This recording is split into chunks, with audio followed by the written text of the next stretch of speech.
Right on time. Hey, buddy. Hey, you're really not that late. We planned for 7:44. I have the text. Yeah, but it's 7:46. You're 2 minutes late. Nope, my clock says 7:44. Yeah, well, then you're stuck in a time anomaly in the past. All right, Oh, everybody. what are you talking about? It's August 4th, 1997. My clock says so. Oh, fucking hammer's dropping everything. Everybody say hello to Austin. His PC is alive. Hi. Yeah, dude. It was like I went to go update it, and it was like last updated April 5th, and I was like, yeah, well, I don't use it very often. The last time we did this, probably. Probably. We'll kind of go over this back up from the top because this will also be like on YouTube and whatnot. So we'll go over what the actual rulings are. So I don't have Frontier Elders on here. I also don't have like Explore Online stories and whatnot because otherwise I think we'd be here a little bit too long. We get a little bit burnt out. We can do spin-off Elders another day. So I just have first through fifth generation. The same thing with the flagship tier list we did. I have every different variation, though some of them are similar enough that we can kind of cruise through them a little bit, but I have basically everything, including the only real cheating here is Frontier for Crimson and Frontier for White Fatalis, because I didn't feel like breaking those up. The only other kind of really weird one is the Storm Serpents down here, because their themes are really intertwined with one another, and they have a theme that's for both of them in stories, so like all four of their themes are just going to be one entry. It's definitely going to bump them up a lot, but fucking who cares that much, honestly. Fine, whatever. Let's see. Also, Elder Dragons who are flagships, so your Kushala, Volstrax Malzeno, your Nergigante, Velkhana. We already covered them in a different video, different tier list, so they're not going to be on here. If you want to see those guys, they are on a different video in a different tier list. They have already been ranked. So these guys are non-flagship Elder Dragons. To introduce the tiers themselves, our S tier is our Connor and our Austin tier. They denote whose lists we're on as well as whose favorites they are. One of the favorite thing that we had from last one was this song is going on the sex playlist. I loved that one from last time. Yep. If this came on in the grocery store, you dance to it in the aisles of the grocery store.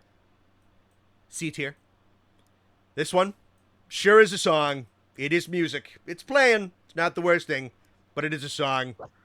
And then poopy, doo-doo even, shitty, if you will. Will we even get to those bottom two? I'd be shocked. I'd be a little shocked, but they're there if we need them. So, thems is the rules. No flagship elders, no spin-off elders, and then your SAB... Yeah, S, A, B, C, D, F. All right. Mr. Austin, are you ready? I am ready. Okay. So we're going to begin first generation. I'm going to try and be a little bit mindful of opening volume. Honestly, I don't know what my playback volume is currently, so this is either going to be on mute or it's going to be very loud.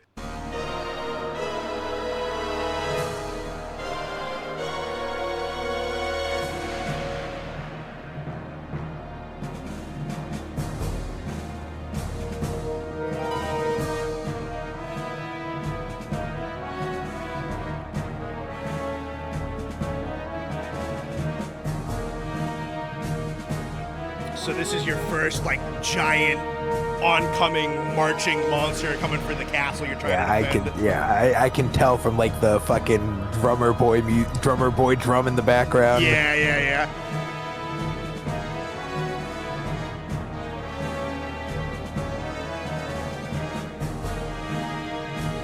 When was the last time this guy was in a game? He was in Generations, so not terribly long ago. Crazy long. Yeah.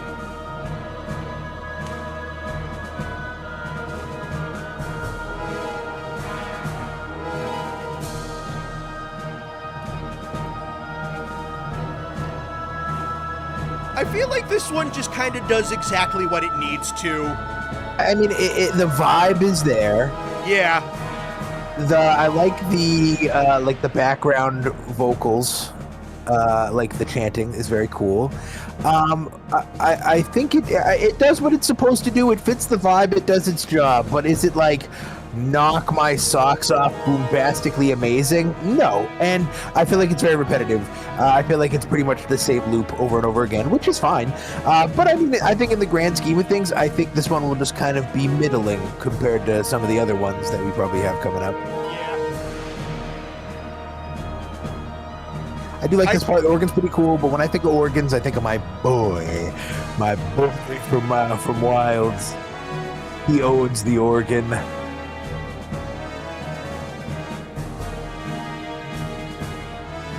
I do like the organ a lot as well. There is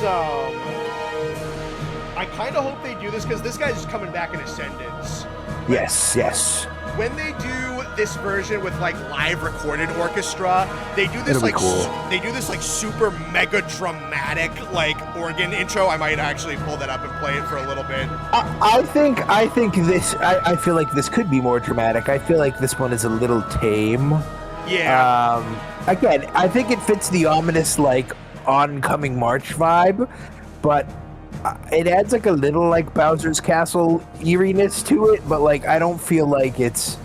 I want a little more. I feel like I couldn't even imagine fighting a giant monster to this. Like it's not.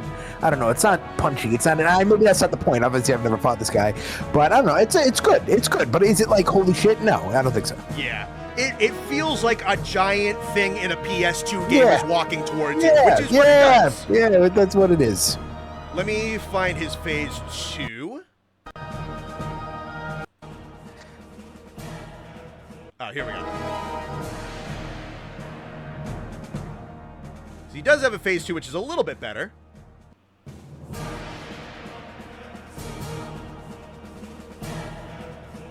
think it probably even make that a little bit louder.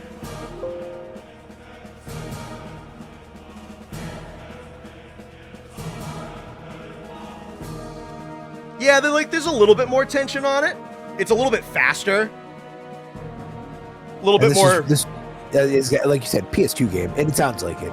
Yeah. I bet if they redid the song modern day, it'd be much better. But yeah, I think for what we're listening to, it's just fine. Yeah. The vocals are a nice little inclusion. They definitely sound good. Yeah.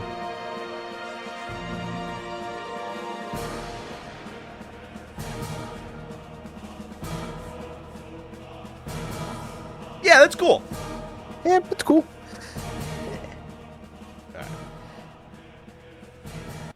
I'm fairly confident on where I'm going to put this one.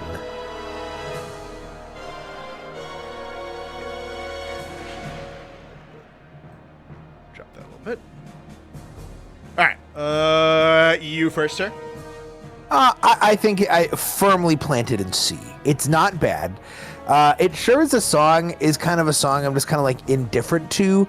I feel like if it was like, it didn't fit the vibe and it didn't fit him, like maybe it'd be a little different. But, it fits what it did what it was supposed to do, and it's firmly planted in the middle. Yeah.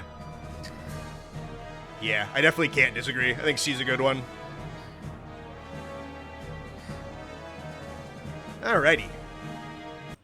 Just want a little more. It's fine. It's fine.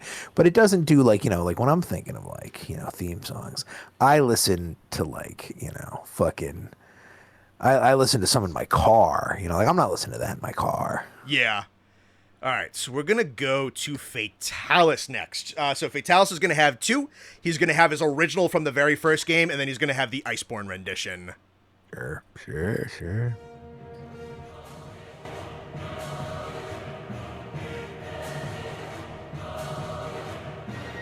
So I don't know if you'll recognize it right off the bat because you're not as autistic into that shit. But this is the original Rathalos theme, like the Forest and Hills theme with a chorus on top of it. That's it. Okay. So you have heard this. I did. I was never gonna connect it back that far, but I did hear the familiarity, but I didn't know what it was.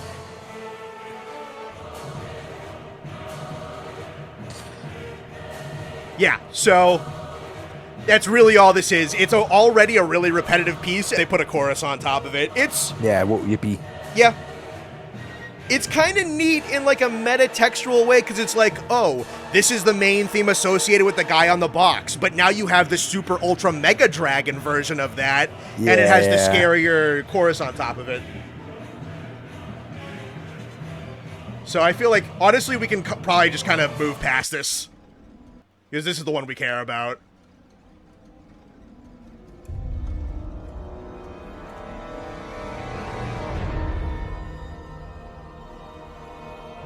Build-up's already way cooler. Yeah.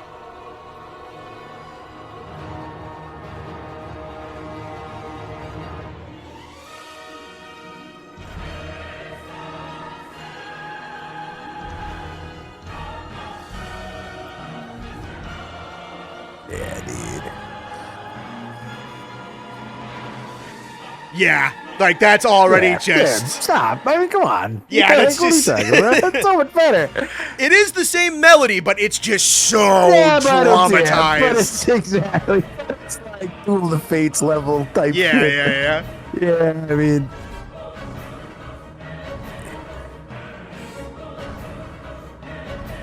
Yeah, it's the same, but different. Yeah, and now they add a whole bunch more shit, which sometimes when they add stuff with the modern themes, it drags it down a little bit, but holy shit, the original needed more bits. Yeah, not the case. Yeah, exactly. Needed some meat on the bone there. And the dread, the desperation, the kind of unholiness is all there.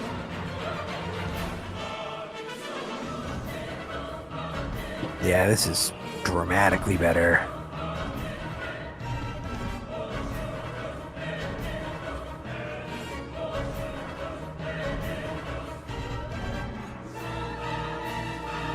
This new edition I also really love, because it is a remix of the main idea again, but it's just different.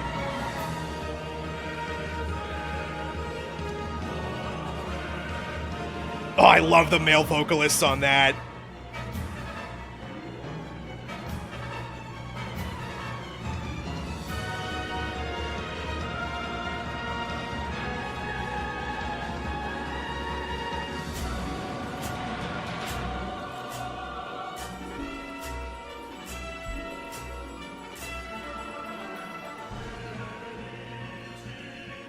I like that little interlude piano thing going on.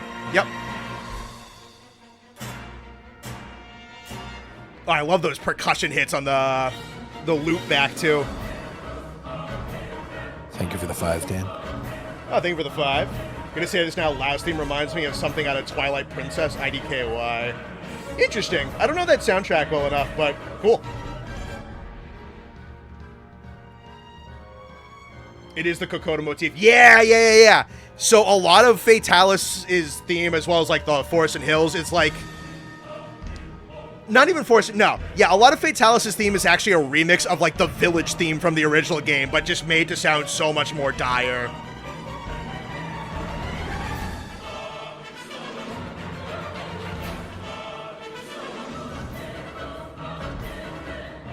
Yeah, I mean, this is vastly superior in every way. All right, let me try and find... Ah, here we go. What a Click sight. right on it.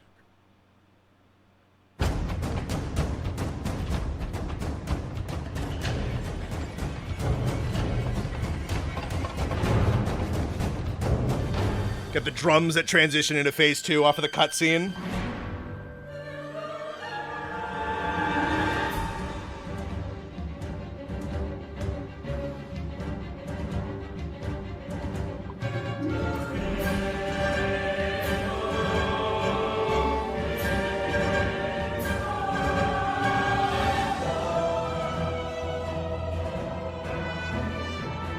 What I like about this one is that the melody of the original gets put as the rhythm. Because if you listen to the snare drum, it's basically playing the same piece as they just did. But like the vocals and the main instruments on top of it is different.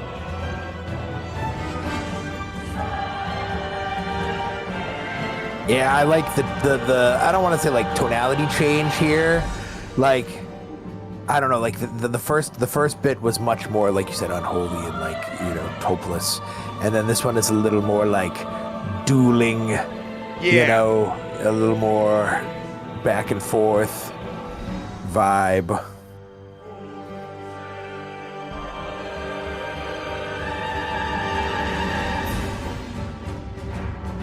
Can't believe Carrie's never heard this. She might not have, honestly. I bet she never has.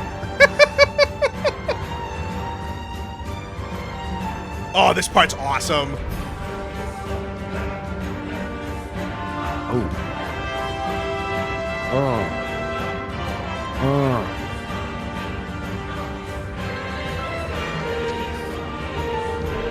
Oh, the backup piano's so nice.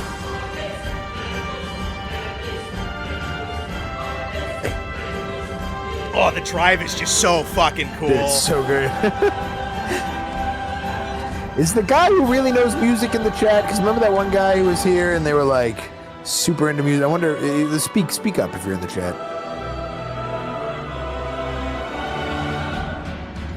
We can do this, right? Is what I get. That's so perfect. Exactly what I was going for. Yeah, 100%. It's basically what I said when I talked about this, when I like reviewed the game, is a lot of the times, especially if you're playing like a Dark Souls game, like the Dark Souls Phase 2 theme starts playing and it's like way scarier and way more dramatic and the dude's like flying all over the place. But I like that they kind of invert that trope with Fatalis, where the first one's like, oh my god, this thing is the devil, we can't kill it. And then Phase 2, when you've actually heard it, is like, no, hey, wait a minute. No, it's bleeding. Like, there's a chance. This thing's not a god, it's an animal. I think that's so cool.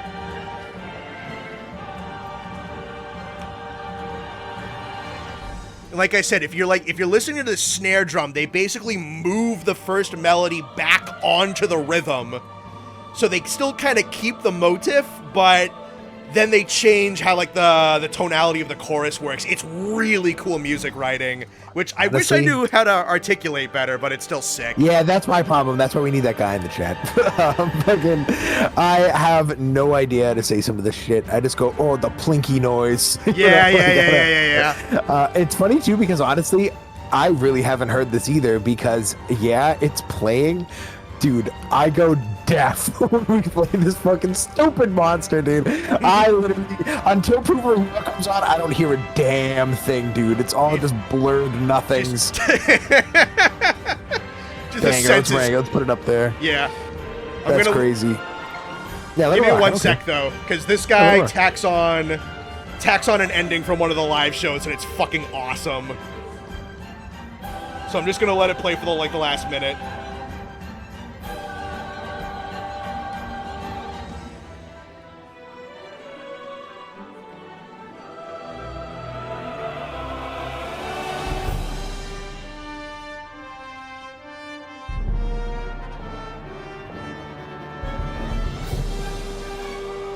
I know you're a music guy, Iron Kaiser. We love the plinky plonky noise.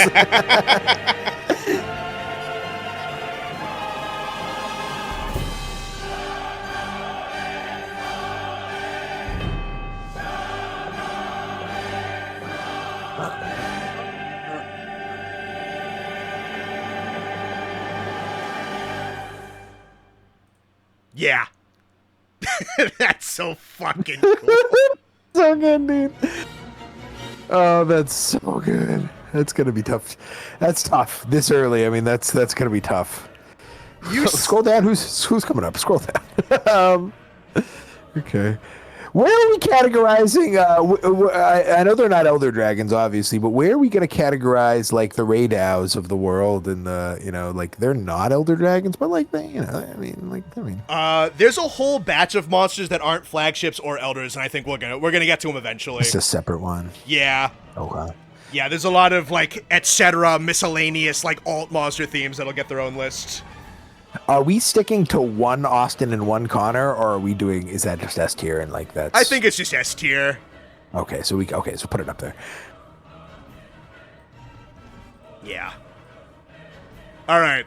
So good, massively good. So we might already immediately have a contender to beat this one. That's insane, dude. So a little bit of context for yourself and for those listening. So. The last of your Elder Dragons for first generation is Crimson Fatalis.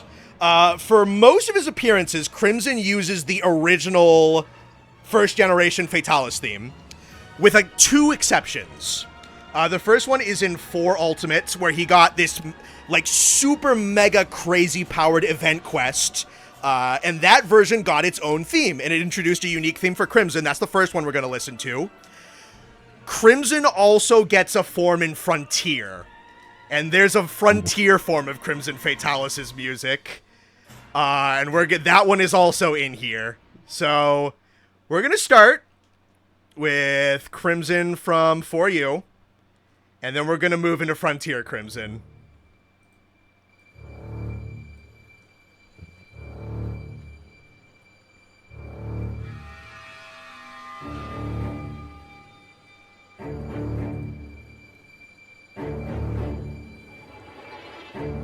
Ooh, I love that. Yeah, the little violin bit.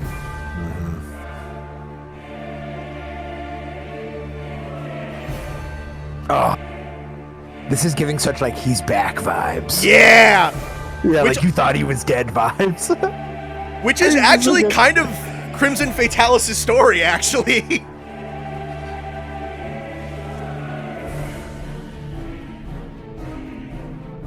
I like the creepy little marimba. Yeah.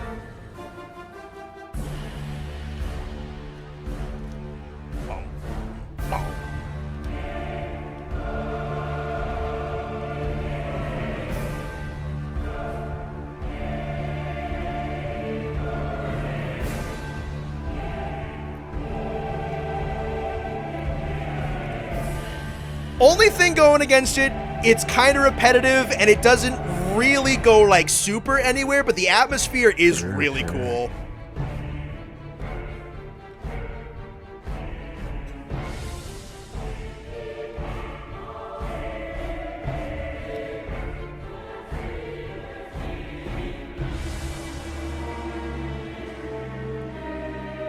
Very similar vibes to Dancing Mad from FF6. Ooh, that's a good comparison. Kinda.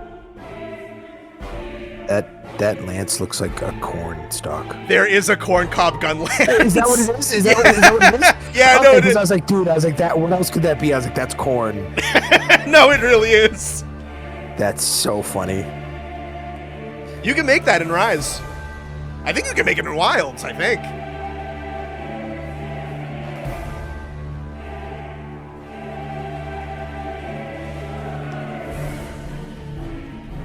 I see what you mean, the repetitiveness. I see it.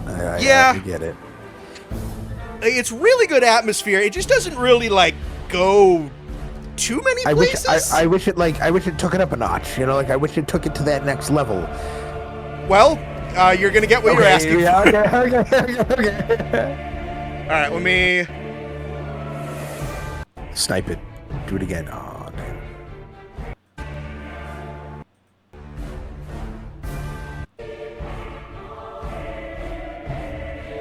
This would be like a good first phase. This would be like a good, like, beginner, like, especially Fatalis World. Like in World, he has, like, 3 phases pretty much. Yeah. So it's like that'd be a good, like, very initial first phase song. But if that was the whole thing, I'd be like a little, not disappointed because I don't really, I'm a simple man. But yeah. All right. Yeah, let's hear it.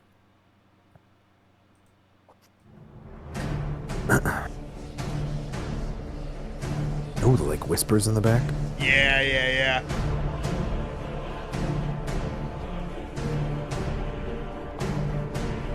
Thank you for the 2.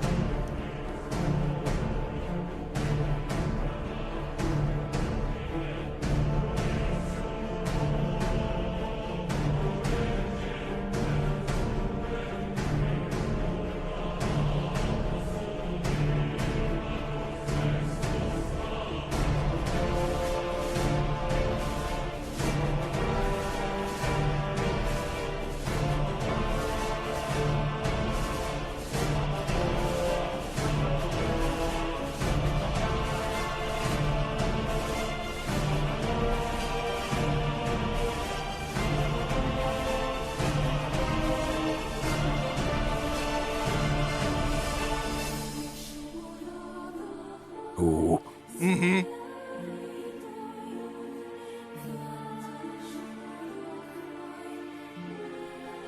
I think I can even afford to make it.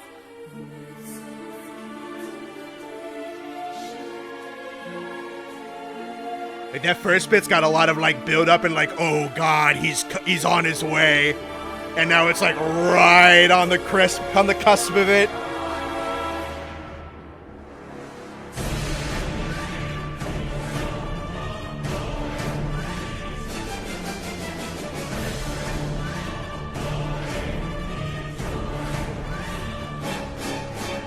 Sick.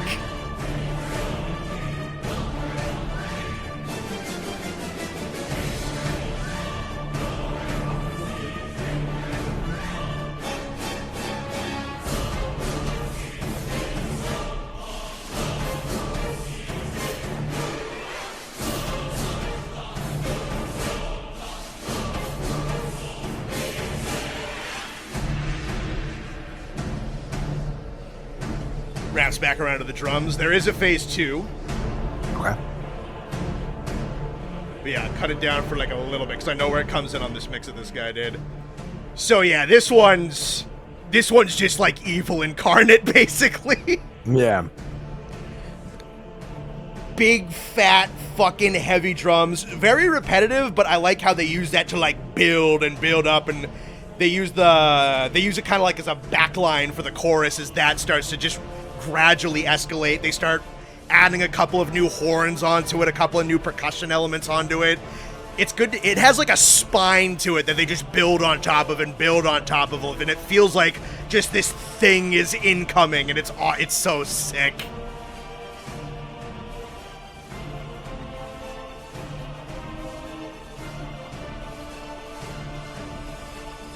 All right, phase 2 transitions in like partway through here.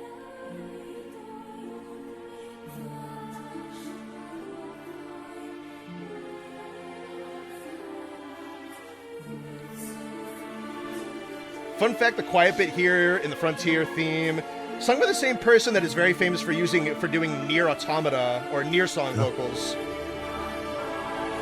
Alright, I love the drop that this guy did with the mix. Here it goes.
This might be my favorite part.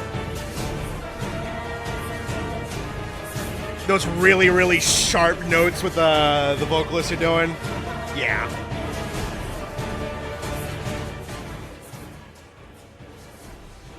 I still think I like regular Fatalis better. Yeah? Personally, I do, yeah. I think if I had to rank this one, I'm probably going sex playlist. Okay. I think it's a hair. Subject to be moved later, but I think I'm going to knock it down. I really do think I just like the Fatalis one a little more. Sure. Yeah. Honestly, I don't say I don't understand. I do think, like, again with just like modern techniques and also just the sheer amount of build up and like the narrative progression on the regular Fatalis theme is really, really fucking cool. This one I think is just like a little too personal for me because like this was something I've had in my ears for a very, very, very long time. And it's something like I always wanted to actively play against and eventually got to do. So I have like a little bit of a personal connection with the medley because like I remember little, probably like 14, 15-year-old Connor finding this on YouTube and like, what the fuck is this? Yeah. This is a thing. And then I eventually got to like actively do the fight this is a part of, and that was really, really cool for me. So like I have personal bias. Alrighty. We're going to make a very interesting jump here. Going from first generation into second generation. We're going to go from the biggest, most evilly evil that ever eviled to probably, like, the most high-personality goober elder dragon that they've ever done. Chameleos.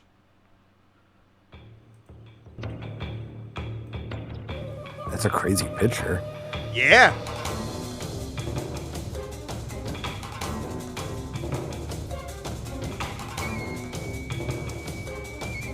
There is some really cool art that I found when I was going and hunting for these.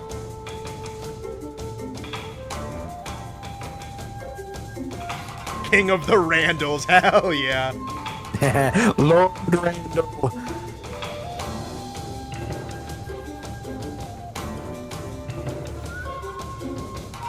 I've learned through talking about Monster Hunter music that I'm just a massive, massive sucker for a flute soloist, so like, I like that part immediately. Yeah.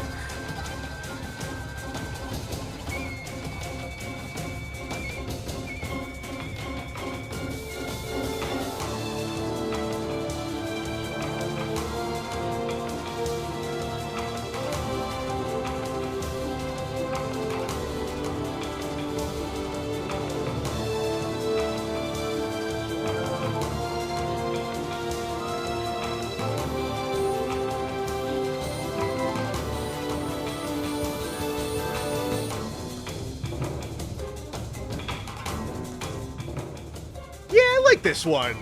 Yeah, I like the little chaotic vibes going on. It's very charming. I like the arrangement of instruments it has going on. Because not all of them have to be big, fat, fucking brass and giant drums and a chorus screaming. Exactly, and a chorus of Gregorian chants. Yeah, no. Yeah. I like the little Asian flute in the background. Yeah. Whatever specific percussion they're using. Yeah.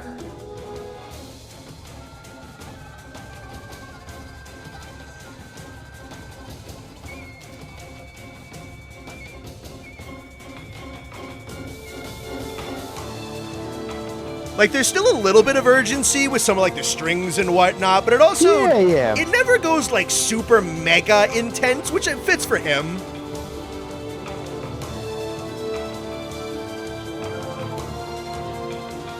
Alright, let me dig up the Rise theme.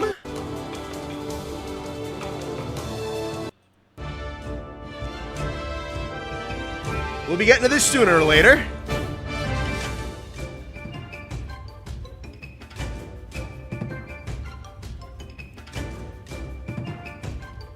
This one kind of minimizes it quite a bit with, like, just the xylophone. I was gonna say, it's definitely more subdued. No idea what instrument it is, but, like, it's very Japanese, the, like, clacking in the background. Yeah. Someone will know. Reminds me of, like, a Naruto fucking... Whoa!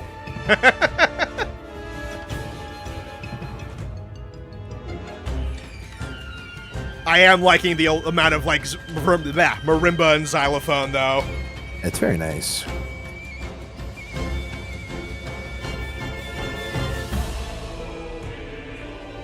Oh. Here's the what we were talking about. Yeah. Missing. Now it's here. I mean, this is basically all Rise tracks. Yeah.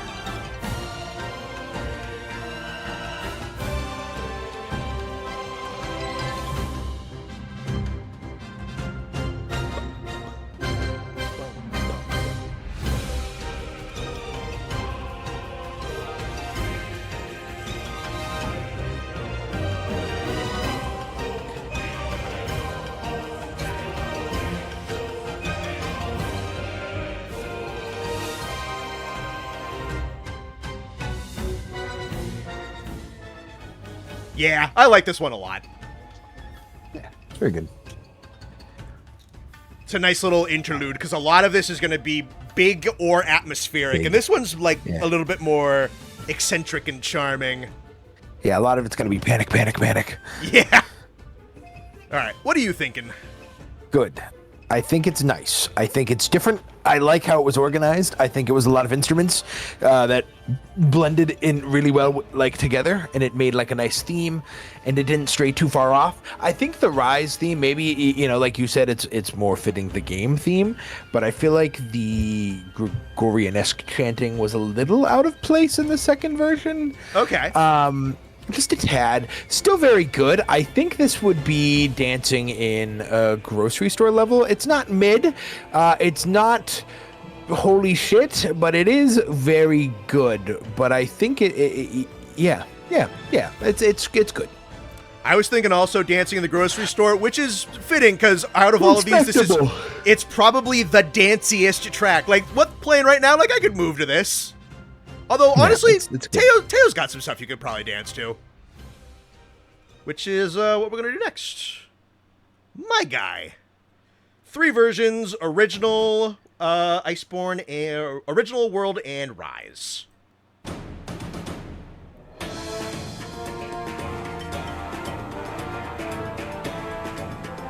This is the dancing is good. Honestly, yeah, this one is also very dancey. In fact, there's... I don't know if it still exists. There is an ancient Monster Hunter meme where it's like this black dude in a KFC commercial dancing with 2 chicken drumsticks, and they put this music over it, and it's shocking how fitting it is.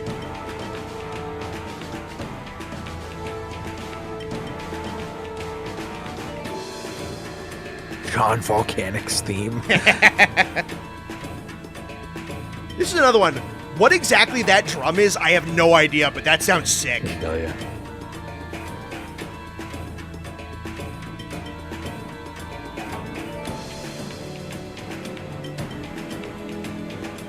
Forcing us to listen to the stream theme again. The lion that you hate, that's crazy. Stream is starting. Thank you.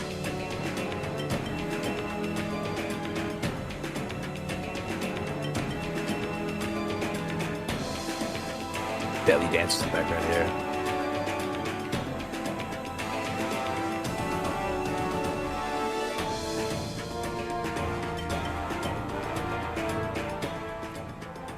Yeah, it's a cool one. It's got, like, it's got that regality to it. It's got some power and some bite to it. It's also still not, like, all the way into, like, holy shit.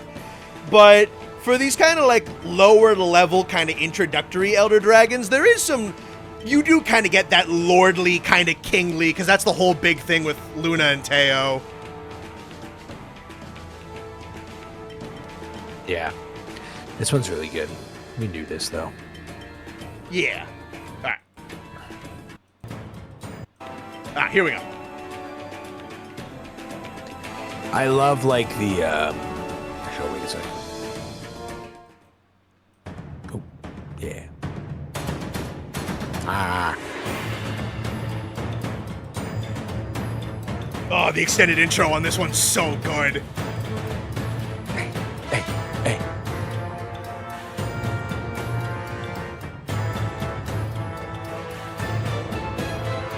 I'm literally dancing right now. Yeah, I'm kind of moving to it too. Hey.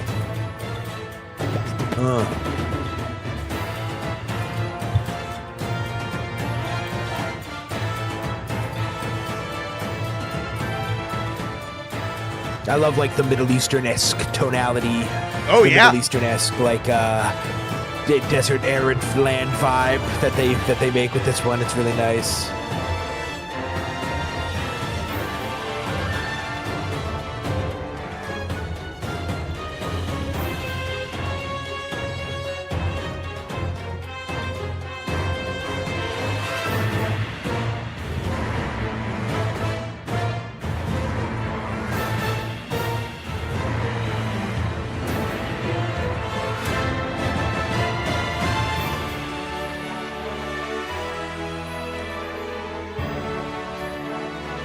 This one they also definitely lean a little bit more on like the royal part to it too. Yeah, very with like nice. the chimes and the more kind of brassy music.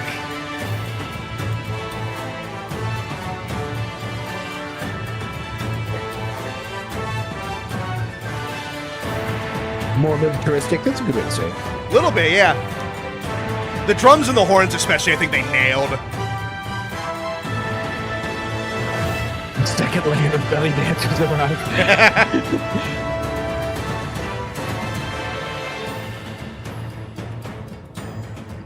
Yeah, it's a good one. That's a good one. Very good one. All right. Thank you to 110 people in the chat. Hell yeah.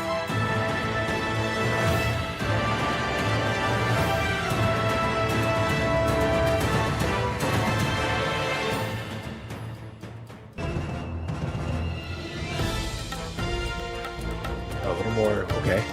This one's like wicked overt with the Arabian stuff. Yeah, holy crap.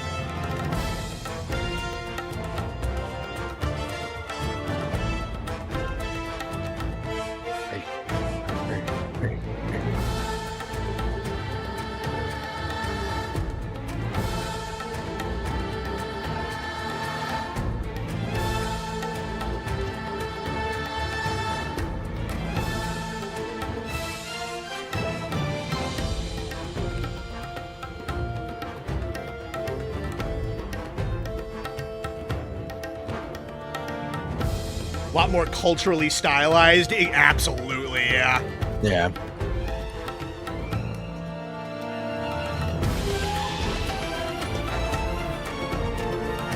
Oh yeah, with the background. Again, Oh, that like, breakdown what, is yeah. What instrument that is? It just sounds like Aladdin. I mean, like, It does. you know what I mean, dude? Like, I don't know what.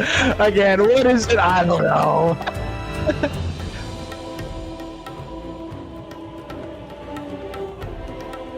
Dude, you know some dude on the drums is going crazy right now. Like, Oh yeah, dude, some dude on the bongo is having a fucking time of his Yeah, life.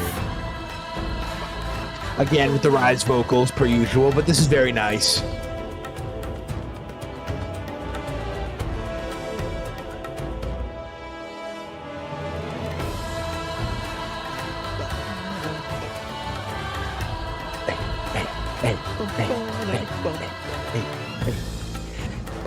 This is what I think we sound like when we start drumming while playing. This is what we sounded like yesterday.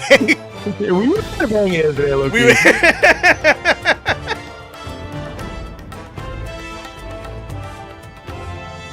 And he's getting into Ascendance. Don't tell me he isn't. I'll take it. I mean, if Kushala getting in there, almost definitely.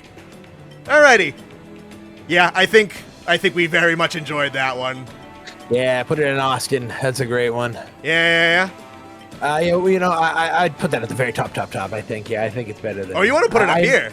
I enjoy it more than Fatalis. Yeah. Certainly. Yeah, I do. I was like the whole time. I was like dancing in my chair. Yeah. I'll put him here. Bongo Man on every spice known to man. Hell yeah, dude. You don't like the vocals? I thought they were nice in that one. I didn't like them in the Chameleos one. I liked them more in that one. I feel like it's a little bit more fitting. I don't know. Because I do kind of like him in the Chameleos one. It might be a little bit more fitting for something a little bit more monarchy-ish I don't know. Alrighty. So I have Lunastra. Lunastra got basically a remixed form of Teos, where they chopped some instruments out and added some new instruments in specifically the world version.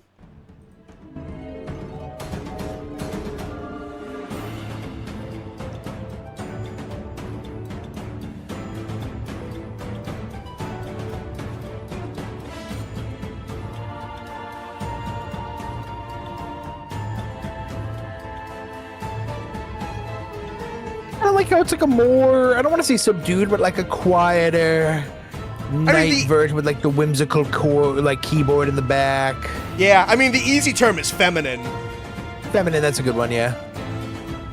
Which is funny because because she's a DLC monster, she's like way more violent. I was gonna say, isn't she like mega angry? Yeah.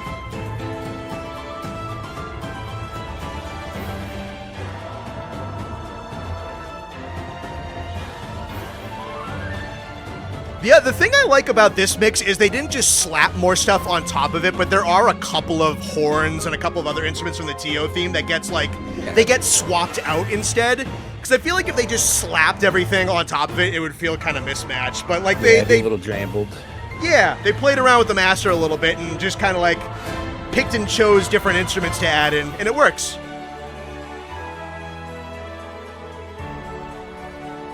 More flute, more chimes, more harp.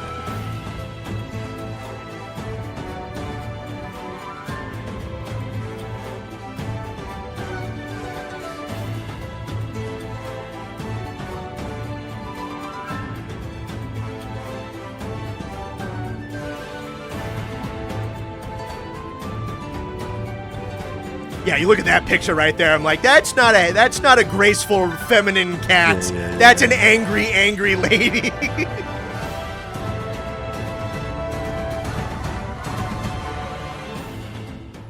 Yeah, good remix. 125 people in the chat. Shout out. Hello, everybody. All right. Hold on. Someone's a theme of Heat Guard level 1. Yeah. All right, where are you putting it? Does feel a bit lighter, and I don't feel like it's fitting. I don't know. Someone just said it feels a bit lighter. It is. It's still very good, but I don't like it as much. I like how the other one is a little more Middle Eastern with the drums and a little more up in your face. I appreciate what this one's trying to do, but if she was like a different monster who was like, graceful and less angry and was pretty and blue, but I don't feel like it fits, so I'm gonna put her down. I feel like it maintains enough of the main to still be dancing in a grocery store. I feel like it'd be disingenuous to put her lower, only because it's mostly the same. The idea is the same. Ooh, but C, no, it's not as. I'm gonna slide Lao down to it sure is a song. Okay. And I think I'm gonna put her in mid. Is that crazy? Am I crazy? It's your list. I'm not feeling it like I'm feeling the Teo one. I'm really not. I'm gonna put her down in C. It's fine. I don't know. I feel like it's missing what made the Teo one good. The drums, the Arabian Nights feel, the Aladdin Desert Emperor, Lord of the Sand feel. That was what made that one good, and it kind of took it, toned it down, and then added chords and harps, which is fine. But A, I don't feel like it fits her, and B, it's just not. Yeah, I don't know. It's the same but different. Same but different. Yeah. I get what they're going for, and it's a cool vibe. I think it's a good remix, definitely in isolation. I know they're definitely going for Teostra, but more feminine, and that's pretty cool. And the instruments you chose, you got that vibe across. But then you go into the gameplay, and Lunastra's just I feel like it should be punchier, angrier. It should be more powerful, and instead it's and I'm like, no, I don't want that. Yeah, it's just nice. Raditz made good point. It is woman. I'm gonna go poopy doo doo, even shitty garbage. Oh my God! Fast and Furious Legos, stop the stream. We're buying the Mitsubishi fucking Legos. They probably can't even see it on stream. I think I have the ads on for you. That's funny. Alrighty. Okay, but I don't know. C, and then I bump Lao down. I feel confident about that one. I wish it was cooler because I like blue. But yeah. I just want it to be more. Someone said it really well in the chat. It lacks the power. That's what I want. I wanted it to be angry. I wanted, it should be the Teo theme. What they should have done is got them all into the studio. Been like, this is the monster. Let's do the theme. They do the theme. And then they go, okay, everybody, let's take 5, snort a line of cocaine and come back. And then they should have done it again. And I feel like it's lacking. I'll leave it at that because I'm repeating myself. But yeah, I feel like it's just. Yeah.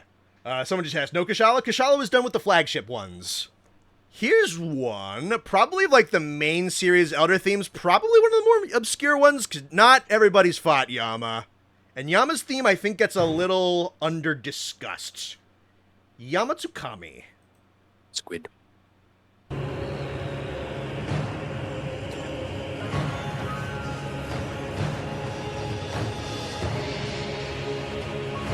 balloon.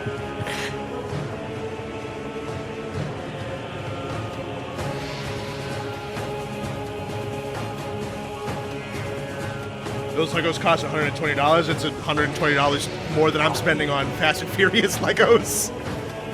Yeah, my budget for Fast and Furious Legos is tapped. It's 0, so I run out every month right away. Dude, what is that? It has a funny name. What's that instrument in the background? The wah, wah, wah, wah, wah. What is that called? A didgeridoo? Maybe?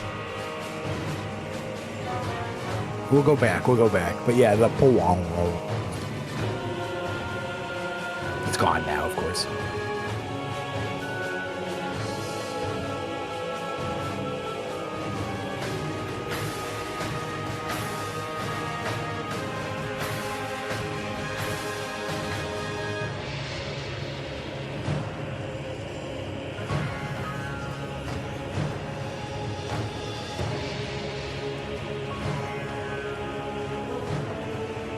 Very fitting for something that's like big and mysterious and ancient. The Lao theme, but cool. It is very ominous. I do like it. Yeah.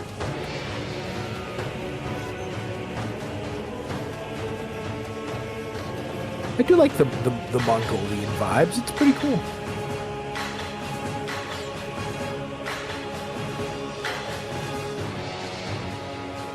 It's either didgeridoos or a Swiss mountain horn.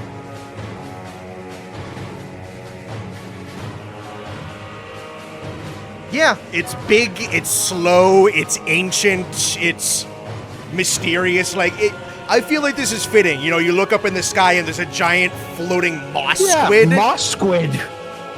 You're like, what the fuck is that? Yeah, no, it fits.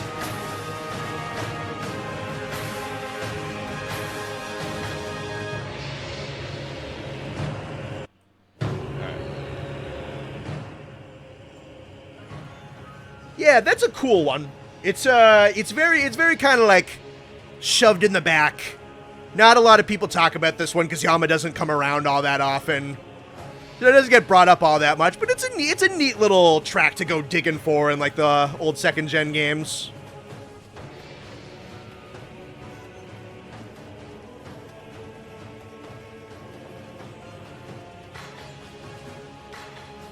All right.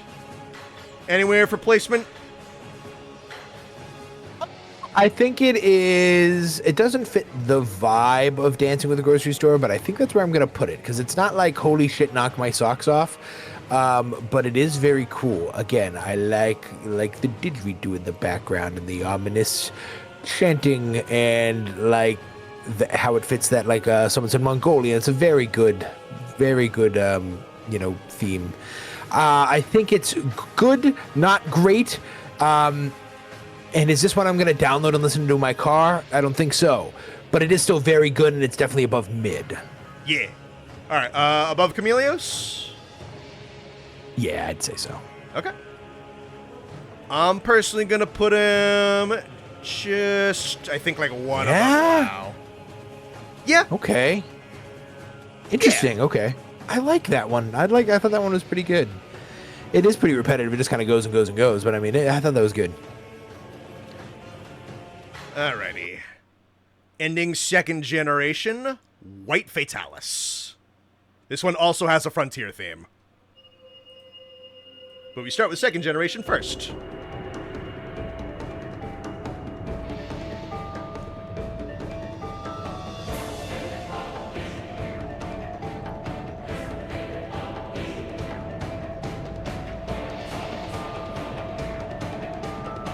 Oh, hold up. I like this one.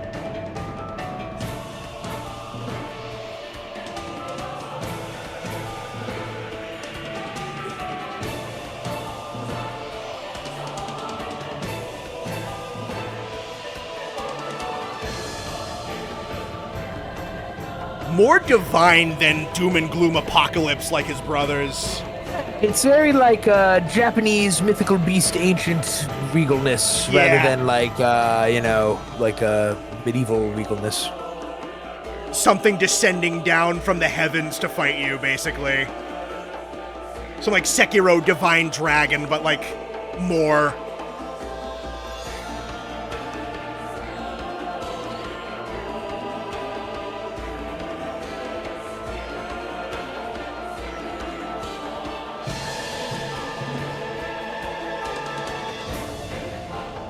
Yeah, I love this one. I like this one a lot. Could just be a xylophone, but whatever that is in the background, very nice. I don't think it's a xylophone. It's probably some arrangement of different bells. Sure.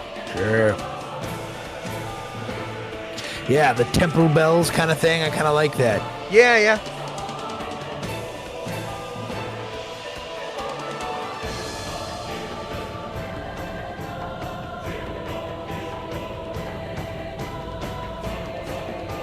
As a kid, I like to run around with this while running in the snow, pretending to be all powerful. That's so cute.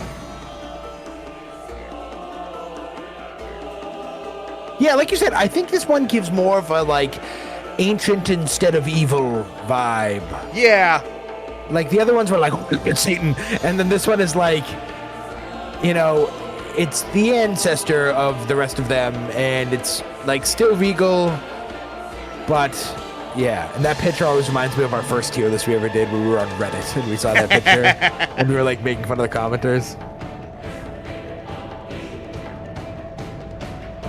It's another one that's like a little repetitive, but it's one I don't mind the repetitiveness in this one. It feels like almost kind of like a tribal chant to it in a way, like a prayer backed into it almost.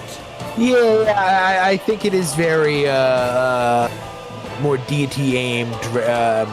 You know, like I said, with the religious church kind of bells and the you know, like that kind of vibe that they're going for. And I think it's very cool. I like it. I like it a lot. Is it as like bombastic and like in your face and panicky as the other ones? No, but I don't think it has to be. I think this one's very cool. It changes the pace a little bit. All right, let me sniff out the Frontier one.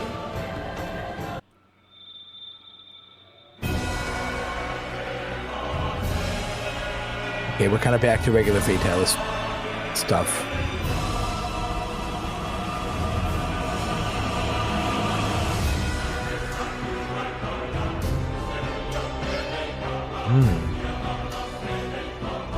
Bars. Yeah. Bang.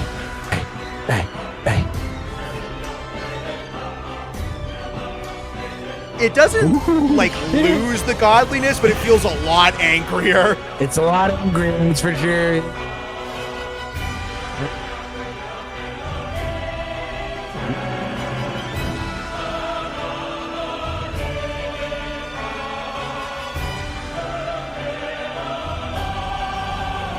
Oh, that's sick.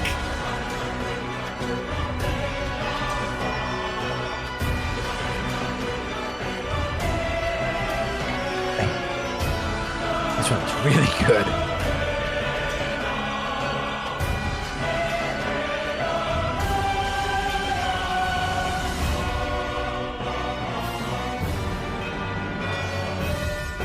I love the church bells in both of these themes. So good.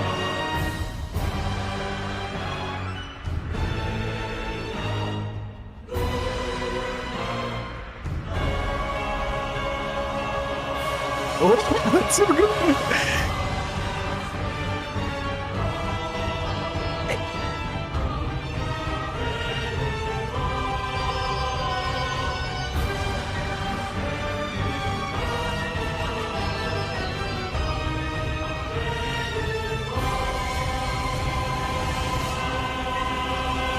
I dropped my microphone.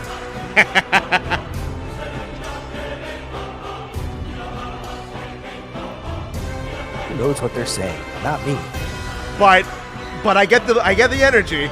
I get it. I feel it. I know what they're saying, but I don't know what they're saying.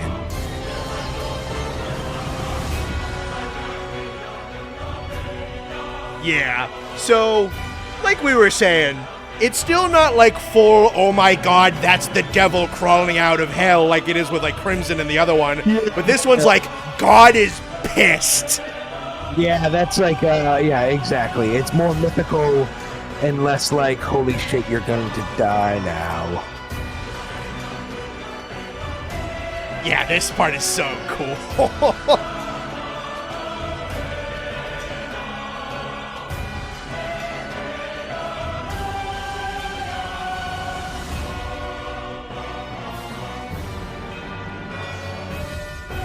That part especially, the notes descending is, you're dead. You're gonna die. You fucked up. Sick. Yeah. Wow. Holy shit. That one's really good. We'll go up to Austin.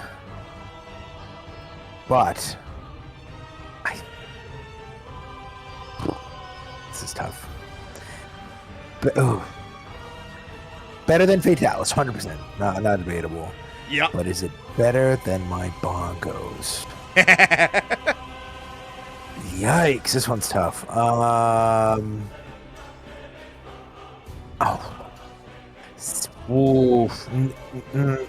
I'm gonna say I like my bongos more. I think it's good where you put it. That's tough. That was really tough. I don't know if I'll stick with that. Yeah.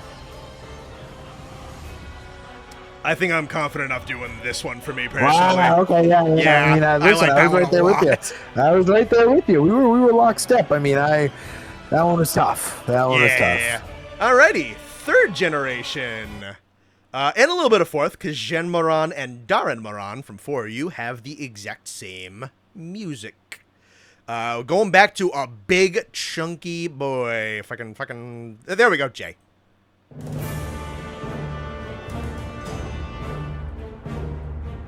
The Sand Whale.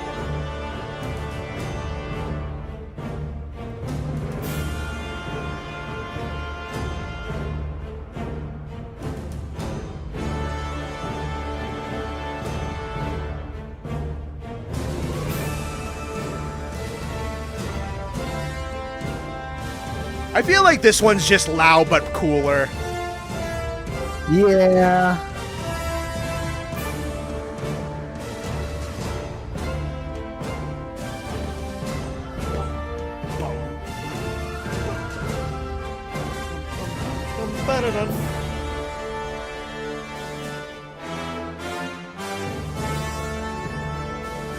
Tri had really fucking cool brass, just big and fat, and it blats really well. I love the soundscape in this game.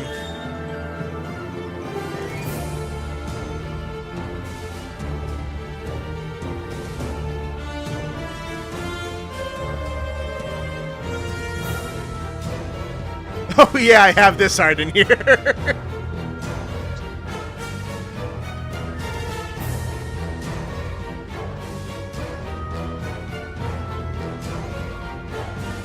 Yeah, I like how they did this with Yama too. Like, he's almost too big for a fast song. Yeah, definitely.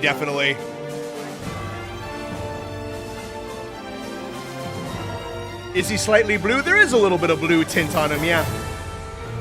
Yeah, this feels like, I am surfing through a desert fighting a whale. They do. There's something in there that does manage to capture the feeling of being on a boat. Where it is exactly, I don't really know, but the voyage aspect is there. Yeah, I couldn't put a pin on it, but I do agree. It's something about the grand voyage adventure is definitely there. Maybe it's because we're looking at pictures of boats, but but I agree. I feel like they captured it somehow. God, the Japanese have done it again. It might be where the emphasis on the drum hits are. Bum, bum, ba-da-da-da-dum, bum. Like those, maybe. It might be in the rhythm.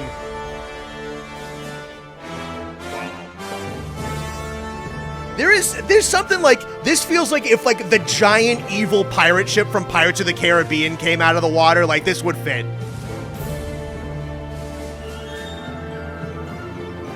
Alright, phase 2.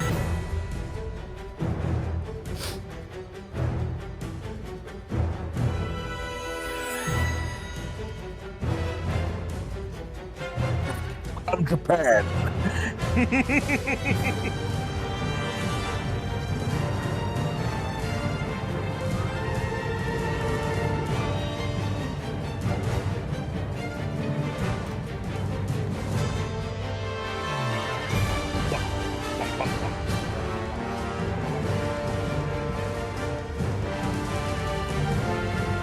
little bit of the main theme blended in. They love doing that with the big boys.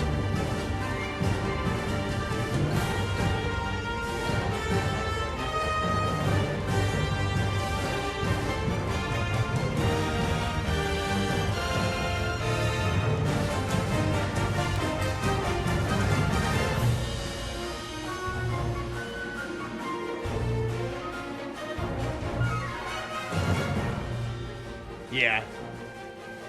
So for a little bit of context for you, Austin, the phase 2 of the Mohran fights is when like the boat has been beached and you're basically, he's out of the ground, like out of the sand at this point, like slowly lumbering towards you, and you gotta try and stop him from like destroying the boat because like the town that you're defending is directly behind you.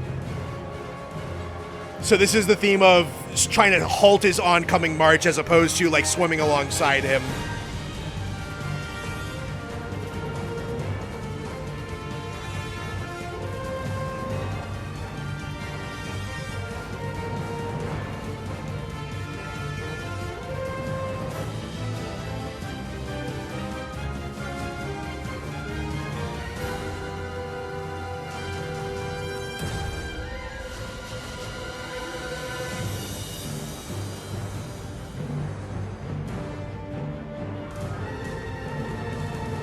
All right, any extra thoughts on this one? Still good, very good. I think, like you said, it kind of, you know, and more for the first one than the second one, but it kind of takes us to that, like, adventure-y voyage feel in the, while still capturing that it's a desert. I like it. It's nice. Very nice. I don't think we'll get anything below... It sure is a song. I mean, that's... I'm not putting it there. But, like, I mean, that... I don't think anything's going to be below that. I mean, maybe I'm wrong. It's. I think it's there mostly just for a novelty, but I mean, we'll see. Yeah. Maybe there's something out of the blue, just like, nah, that sucked. I like this one. I'm gonna put it top of C though. I don't think it's amazing. I think it's very nice. I think it's very good. You know what? I lied. Switch Chameleos and Jhen. Alrighty. Yeah, switch Jhen up top. Yeah. The more I think about Chameleos, the more it just kind of, and I know it that like. That again, I think this is nice because I am looking at this from a strictly musical perspective. I don't have any ties to almost any of these monsters, except for the ones in World that I fought. So from just a strictly musical perspective, Chameleos sounds just more like a regular ass monster theme. And I think this one is a little more grand, so I'm gonna slide him up and Chameleos down. Okay. I think I'm gonna go probably. I think I'm gonna go right here. Alrighty, Sand Whale to Whale Whale. Whale. Ceadeus or Ceadeus or Ceadeus or however the fuck you pronounce this thing's name. I say Ceadeus. It would be like Caduceus. Yeah.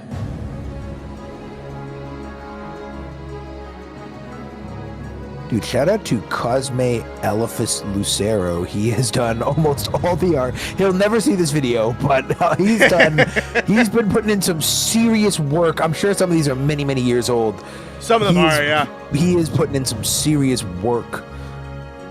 He's been around for a while, yeah. I like how we're like from sand whale to whale. That's not a fucking whale. That looks nothing like a whale.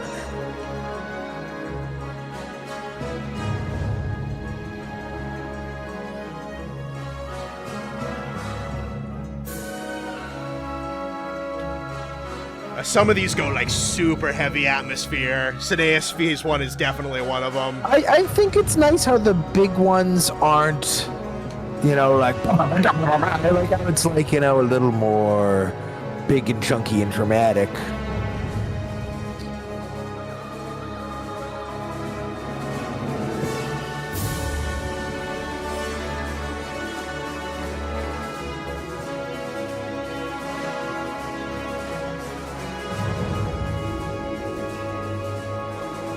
It's like some Subnautica looking ass. Kinda, yeah.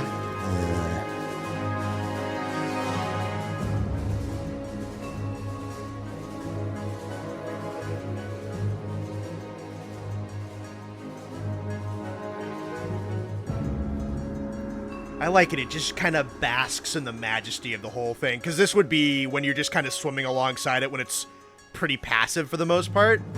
So it's just pure atmosphere. Reminds me of, and one of the best themes in friggin' game history is like the final. I'm pretty sure it's literally called like Final Boss from Elden Ring, when Radagon turns into like the Elden Beast and he's like flying around, and it's more like majestic and awe rather than holy shit, I'm dying, Satan's here. Like I think it's very nice where it's like, and I kind of like this, how it's just more like. There's a giant. I don't know. Whale is. I feel like that's just accurate. I don't know what else to call them. Yeah, the ram whale is very. I like this one. I like this one a lot.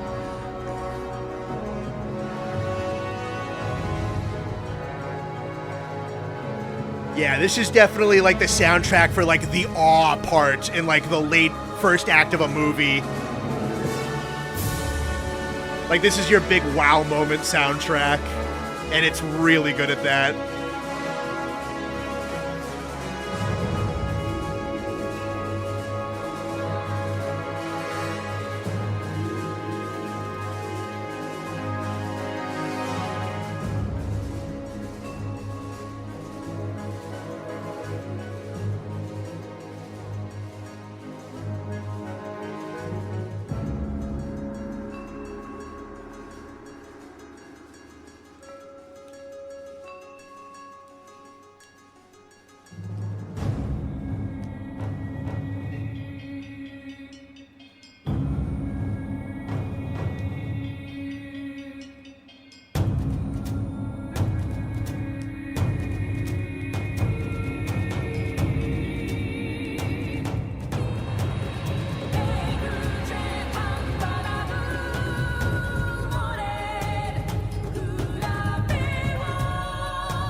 This one never gets really like crazy holy shit dramatic. Yeah, it's like it's there, but it doesn't betray the first one. I like this one a lot. Yeah, like the atmosphere is there, but now the kind of like the power and the anger has started to roll in. Yeah.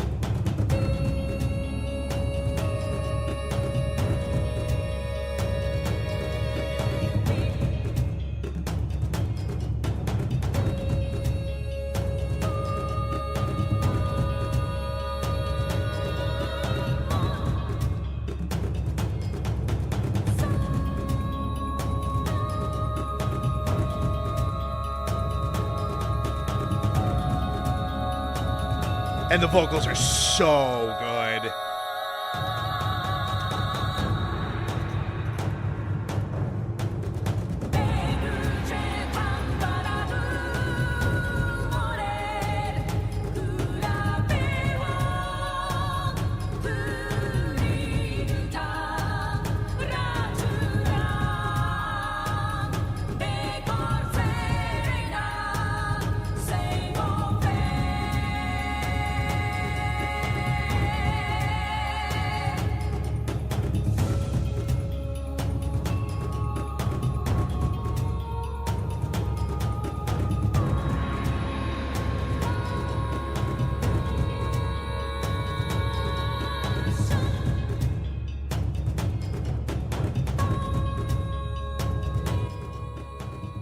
Yeah.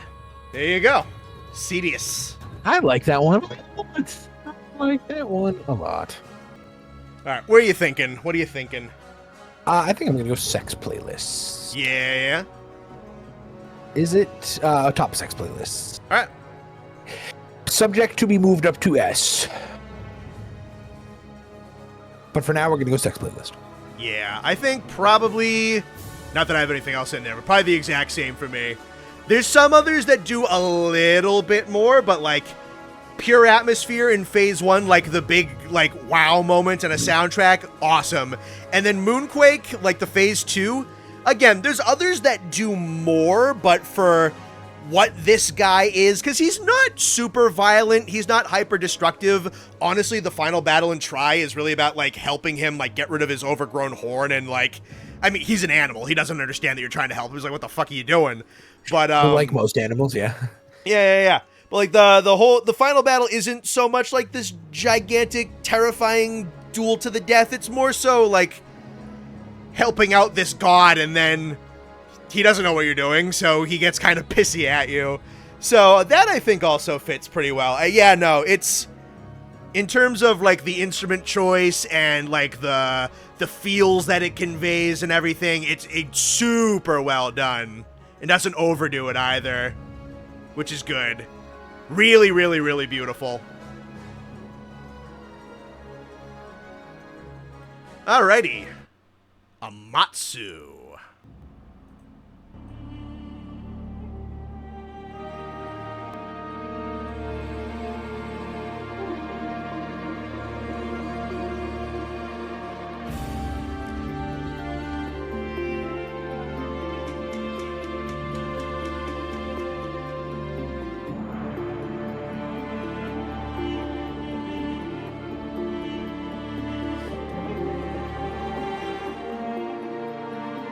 Again, very heavy with the atmosphere going in first.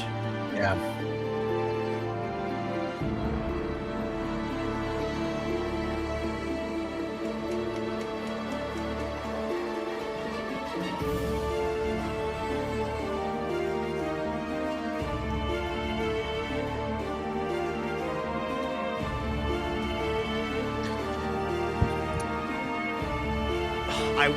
Whatever that is, that kind of like whining sound in the background is so good. It's probably a string.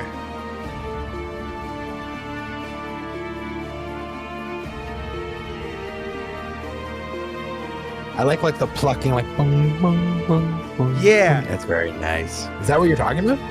No. It's gonna go away now. No, it's still there. But whatever's going, yeah, I make it sound horrible. But whatever that held, that one. I'm not sure. whatever that held sustained note is, that kind of sounds like a string instrument. I really like it. Second it came out of my mouth, like, that's not it. Yeah, you know, the part that goes.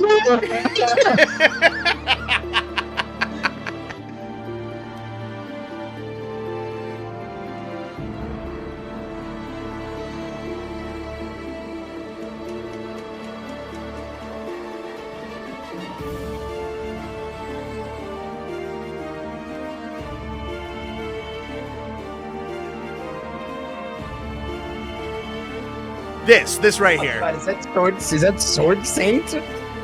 I mean, I think it is, actually. It is. It's Sword Saint. It's Ishin from Shadows. That's crazy. That's fitting. I mean, this is a very Japanesey monster. Yeah.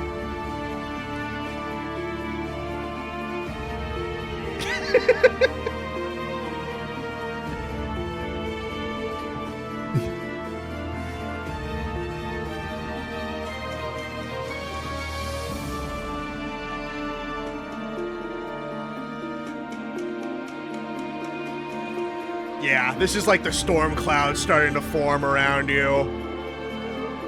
Very much kind of like the big spooky drums with Crimson, but it's kind of like going for the same thing. This is Amatsu coming towards you.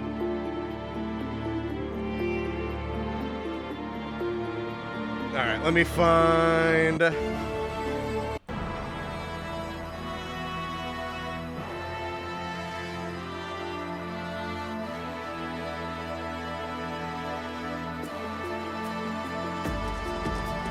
my little plunking handcuff.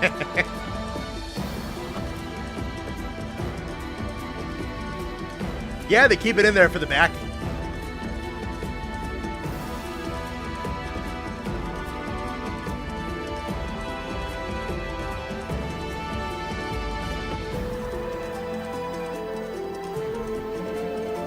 More flute. I like flute. We like flute. We're a flute household. Shout out almost 150 people in the chat, at least on my phone. Hi, everybody. Like the stream, please. Like the stream, please. Me and Connor are gonna do our own music until you like. Yeah, until you like the stream, Austin and I are gonna do a cappella of all the music.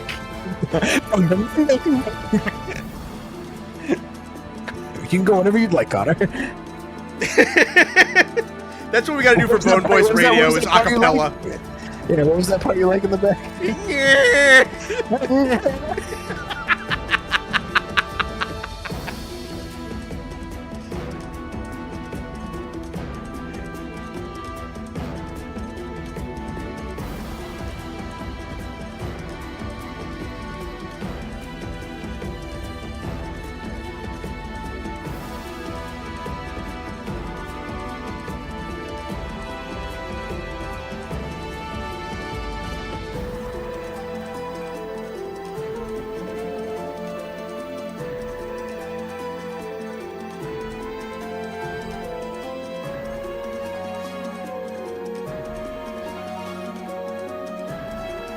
Someone goes, all right, I'm never liking the stream. I want to hear the acapella.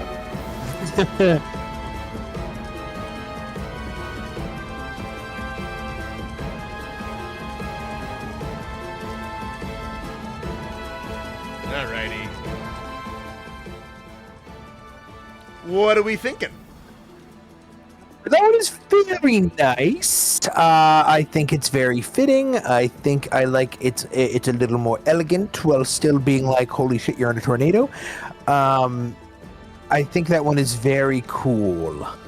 And I like this. The string that we're on is very nice. Like the last 3 or 4 have been more like thematic and elegant, and you know. What have we been saying? Atmospheric?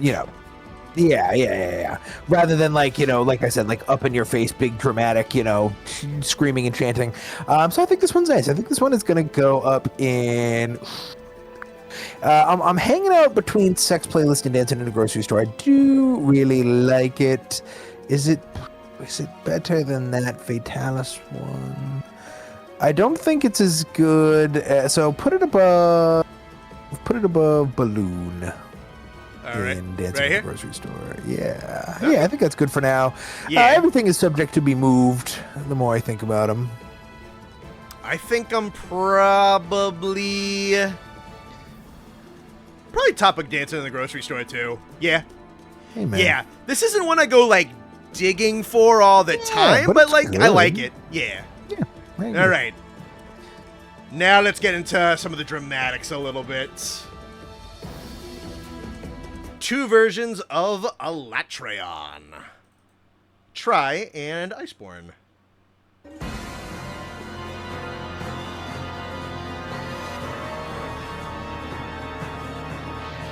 Oh no, the Tekken character is flying away. Look at his fucking face in the picture.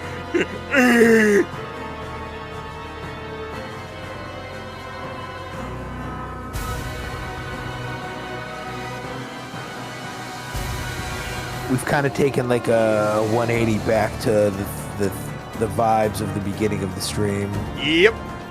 Alatreon is up there on that list with the Fatalises.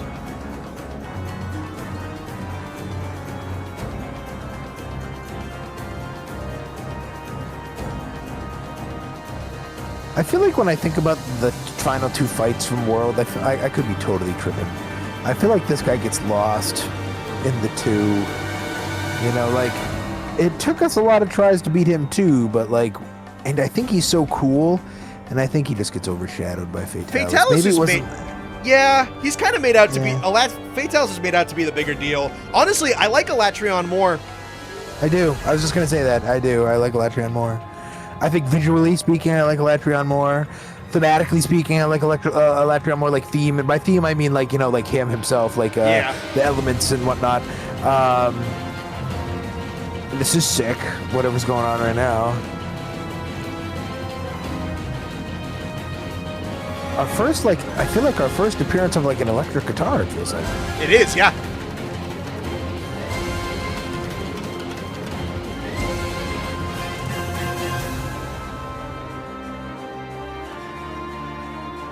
There's Lucero again coming through with the Patreon art. Yep, yep. I feel like I want to talk about this version more after we listen to the Iceborne one. Sure, sure.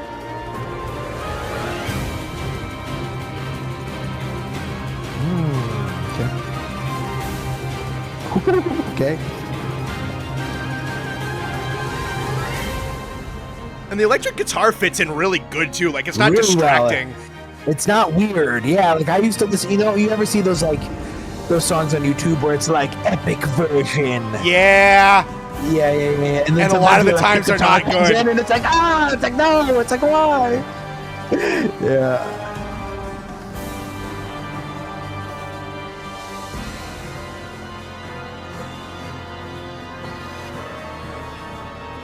Alright, I kind of want to skip to the Iceborne one because I want to double back and talk about the Tri one in comparison afterwards. Say a little quiet. Yeah. I got it.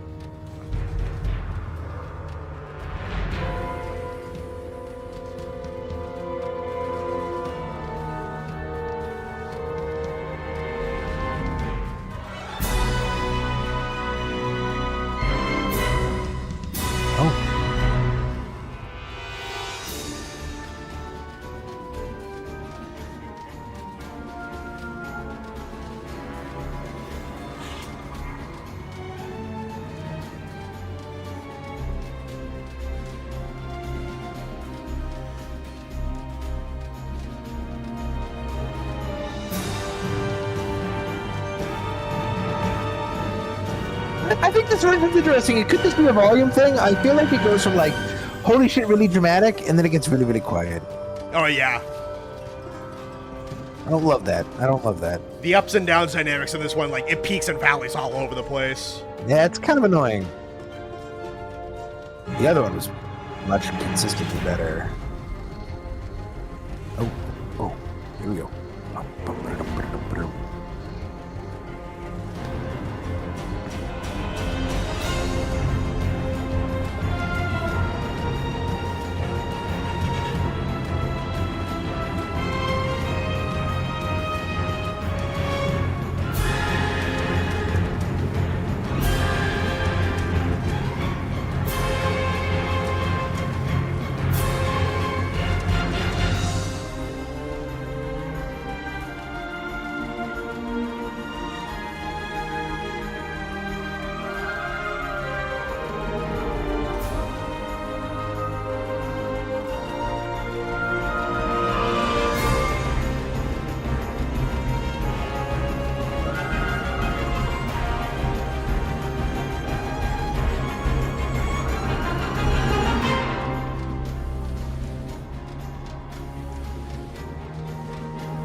So a lot of people in chat were saying it. I'm effectively going to be saying the same thing. A big thing with Alatreon is that he's supposed to be kind of out of control. Like, his elements are going all over the place. He's got 4 to 5 of them. It's, like, flipping out all over. He's, like, swapping different states back and forth.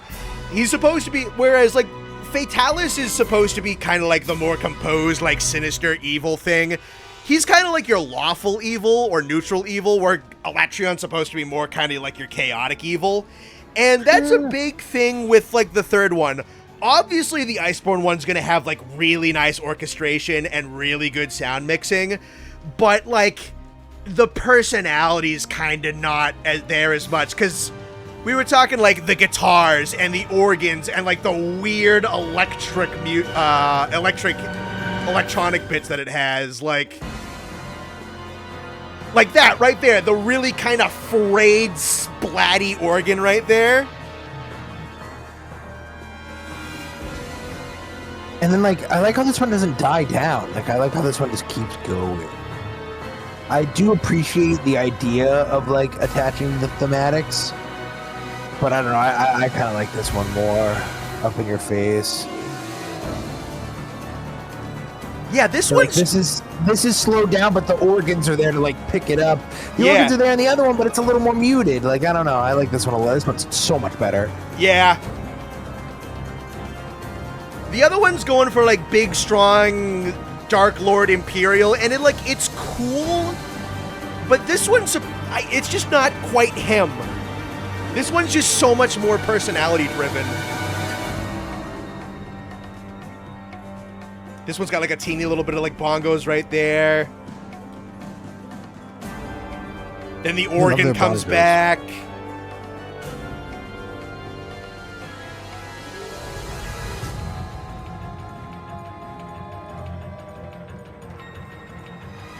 This part's so good. I'm flying farther, hello. Oh my god.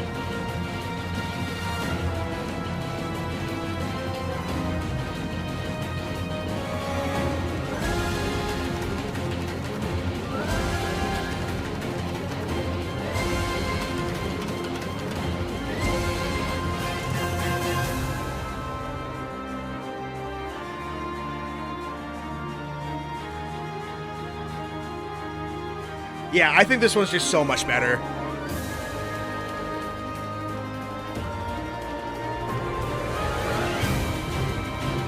Like, the guitar comes back in, and it's sick.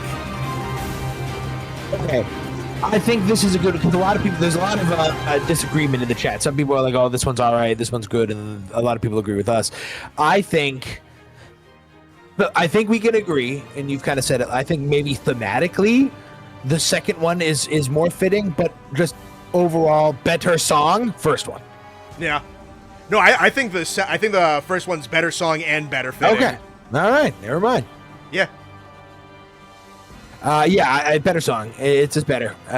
Is the second one gonna like take him down? I don't know. Maybe a little. Out of S though? No, I don't think so. Let's go. Oh, this is you. I was like, I don't remember putting him up there. Let's do above Fatalis. The actual Fatalis. Right here? Yeah. Okay. I think... Do I, like, try Alatreon over Iceborne Fatalis? That's an interesting one. I think he's right here for me. Okay. Yeah. Sex playlist is respectable. Alrighty. Wrap up third generation. Dire Miralis.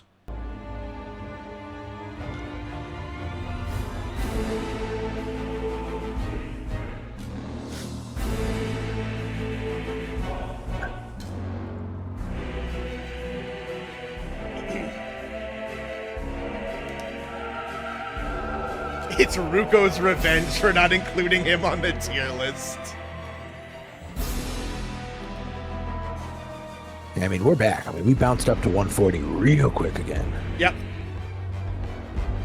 Hey, and when I said to like the stream, we got like 40 likes, so I'll expect my check in the mail.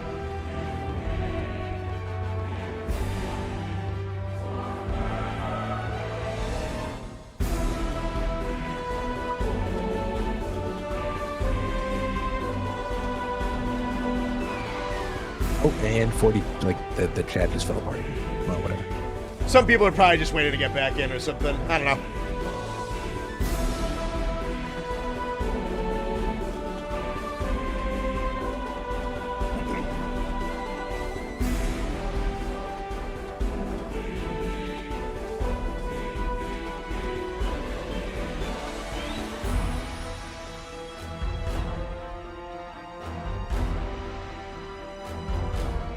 Yeah, so this guy...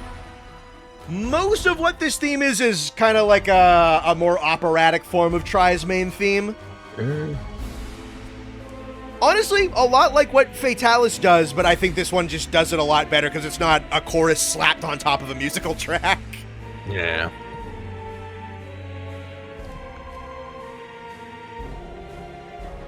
This one gets talked about a lot. Honestly, I think it's a pretty good track with a really cool drop, and that's the bulk of it. This one isn't like the most special thing ever, but it is good.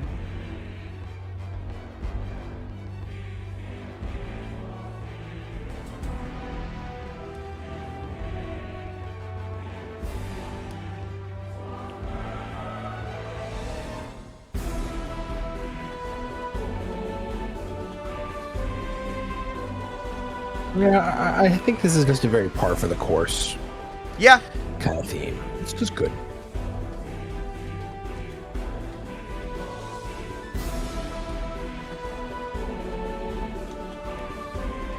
I do think it is really cool that it's a operatic final version of To One With Life, but like, I wish it had a little bit more of its own on top of that. Because that's what most people remember is that really, really cool drop. But that really cool drop is another piece of music. So, like, it is good. It is good. It's just good. Yeah. All right, let me just kind of let that run. All right, shoot it over to you. I think I'm just going to put it in C. I think it's fine. Yeah. I can appreciate some of the things behind it, but overall it's just kind of there. It didn't make me feel anything crazy. It didn't make me move like some of the other ones. It is just fine. I don't think it, and that's okay. I mean, not every song can be banger. I mean, that one is just okay. I don't feel like it was that amazing. All right, any higher than this? No, honestly. All right. I think I'm gonna probably do right here. I'll do top of B, or bottom of B rather. Actually, no, I'll put it over Luna. Yeah, that's fine for me. All right, 4th generation. So you know Zorah Magala at this point. You have yet to encounter his adult form, though. So let's move into Shagaru Magala.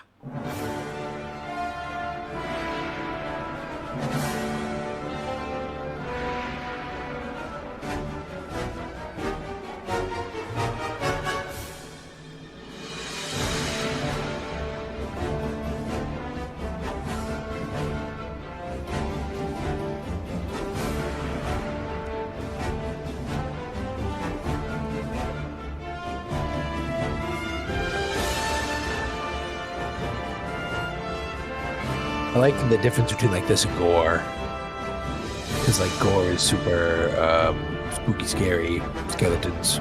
This one's a lot more triumphant. Yes, very. It's like dark and light. It's like yin yang kind of. This one is very triumphant, and yeah, I just feel like this one is a lot more like stereotypical order rather than like fucking. That Zorah Magala's one is like, well, he's blind too, so I mean, I think things must be pretty scary. Yeah.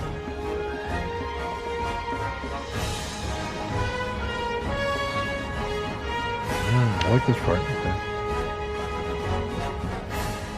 Yeah, it's much more like, rather than like the other kind of, yeah, see, look at that, it's yin yang. I mean, that's perfect. Look at me. I think rather than like the Fatalis one and the like the Alatreon one, where it's like panic, panic, panic, you can't win, you're going to die. This is more like, this is what you've been prepping for. Like, this is the shit that, like, this is like you said, triumphant. Like, this one is much more in that ballpark, and I like this one. This one's nice. You're honestly extremely on the ball with what 4U's plot actually is. Bang. I'm so good.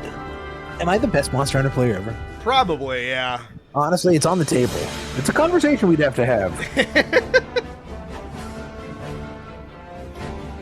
Yeah, like on the overarching plot of 4 effectively is like, because with a lot of these games, you have the flagship monster, And the flagship monster is usually like who you're fighting with and like who you're having entanglement with for the whole game. And then the final boss is like, oh, this is the secret hidden guy dwelling beneath the earth that you've been fighting, he's been like orchestrating things from the very beginning. Whereas Shagaru is just like the molted adult form of Gore. So you fight Gore like I think 3 times in 4 story. And then this is the same rival you've been fighting the entire story. So it's not like some secret mega dragon beneath the earth. Like, this is the same dude you've already fought a bunch of times, now at full power, and you're, like, at full power against him. And he's not young and angsty. Yeah. I also... He's full of teenage angst. Yeah. Or baby angst, I guess. This one's a lot more confident. Yeah. It's a lot like we were talking about with White Fatalis in a way, where it's not like it's like very dramatic, very kind of like it kind of taps more into like the divine aspect of the Elder Dragons as opposed to like the spooky, scary aspect of them.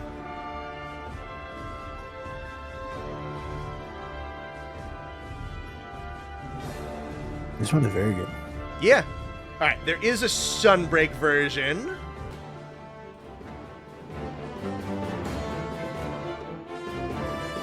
It starts off incredibly similar, but it does have some new bits towards the middle.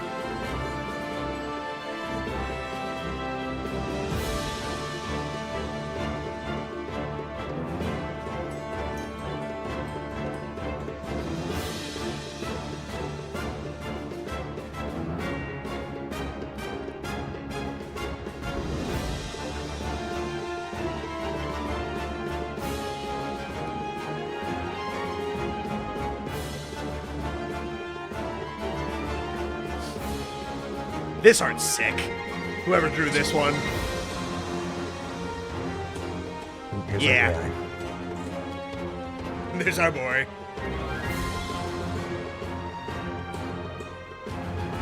Same thing with Diego Rodrigo. He's been in a shit ton of these too. I like how it's literally the opposite of Gore. It's very, even though it's the same person, but I like how it's total opposites.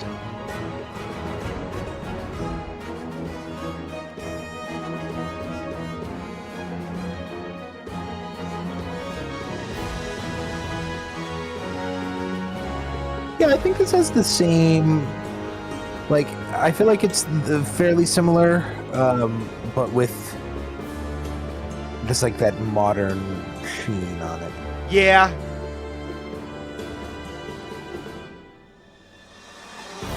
Same kind of identity and feel. Yeah. Alrighty. Alrighty.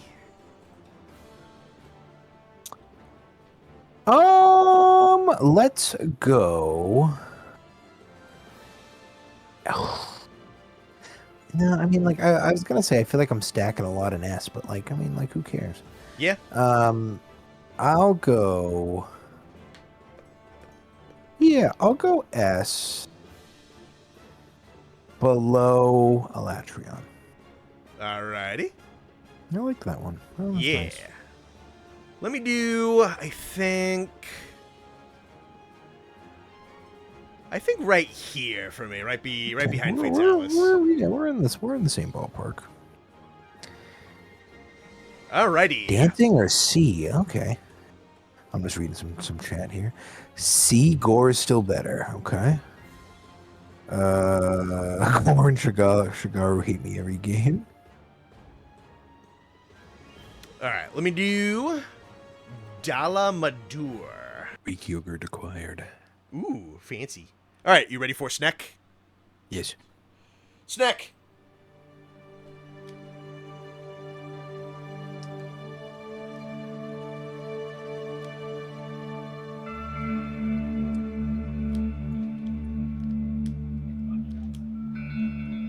More big chimes and bells, me like.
deafening timpani drums are playing.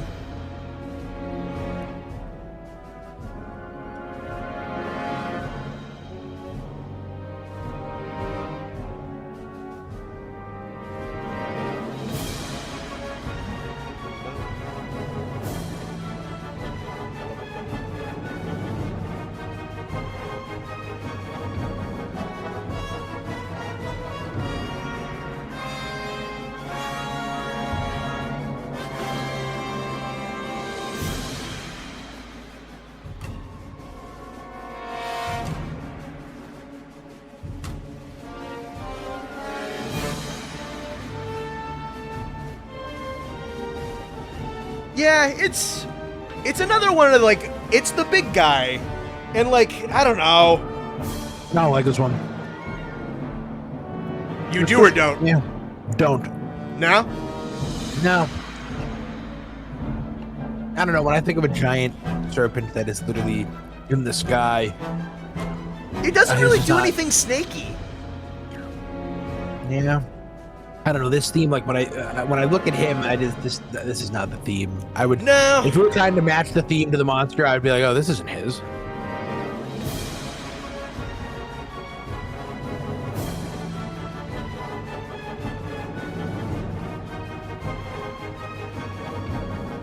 Yeah, something's... It's fine. No, like, it's... Maybe I'm... again, I've never fought him. Look how scary and menacing he looks, and then, like, this is what we're playing? Like, I don't know, it doesn't fit at all. Yeah. There is a phase 2 that I don't really remember very well. Let me hunt for it.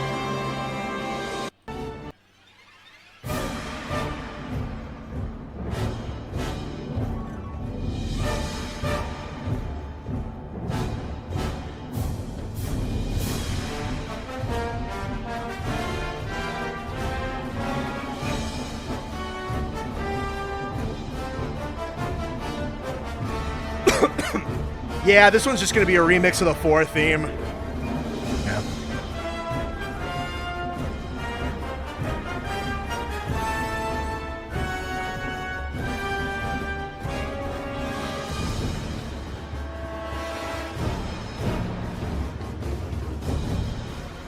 Yeah, I don't know. It's like the characterization just kind of isn't there. It is a big monster.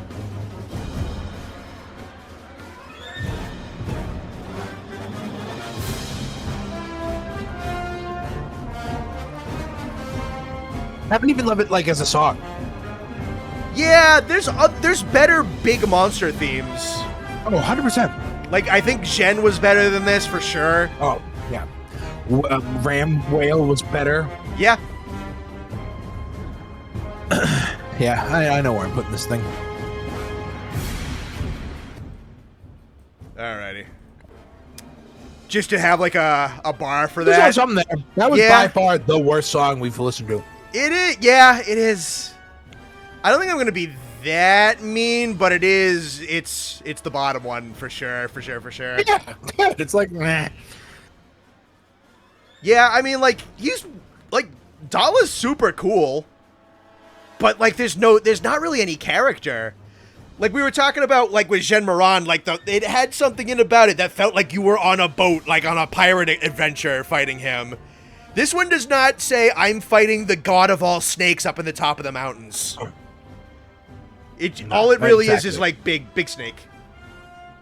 I don't even feel like it, yeah, nothing about it fits, from just like visually. Yeah. But like, it's well structured enough that I'm not going to put it in F, but it's just nothing crazy. Alrighty. Nakarkos is next.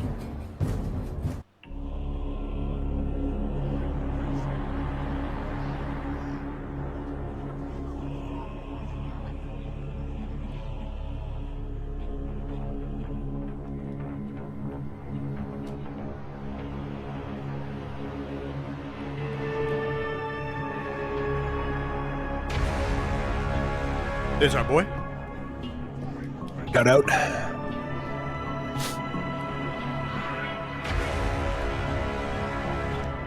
No, Odo, no. It's like, Odo, fight literally anybody else.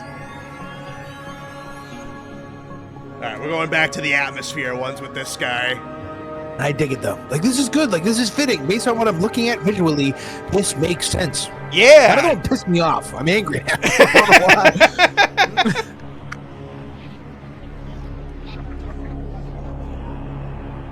Oh, this is so fitting. This is so good. This is what we're here for. Yeah, like the Gregorian chant in the background with like the super weird kind of alien vibe. There's like a little bit of synthesizer or something in there.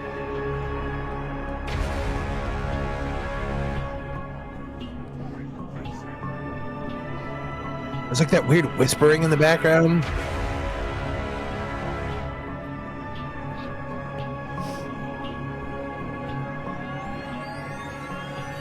Oh, whatever that is.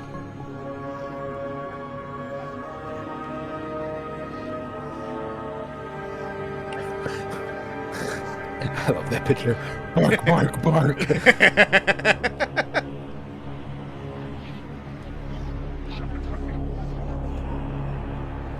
Yeah, I like it. It's This is so cool.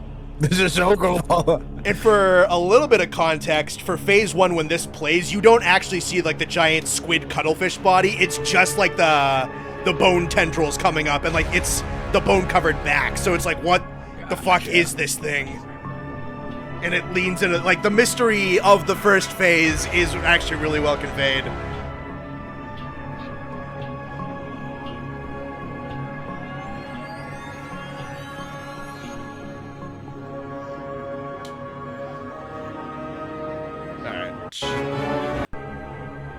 I think I was almost right on top of it.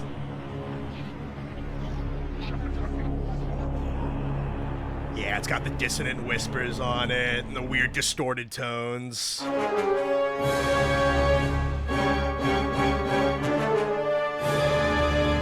Is this second phase or a new game? Second phase. Okay. So this is when the full body emerges.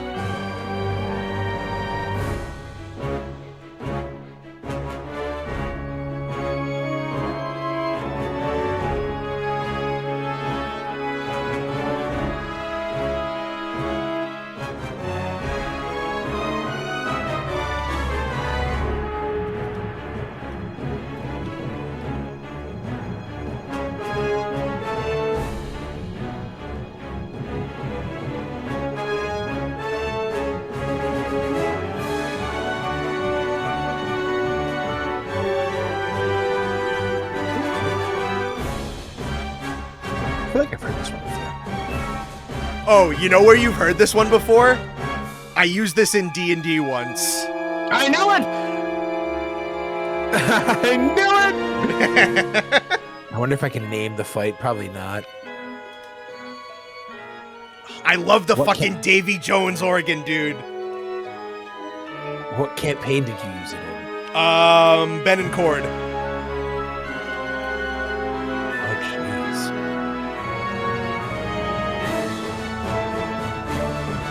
Let me think about this one. It wasn't the final fight. No. Okay, good. I was gonna say. You remember, I the giant worm beast that came up out of the mines? Okay, all right. That was my second. That wasn't my first guess. That was my second guess.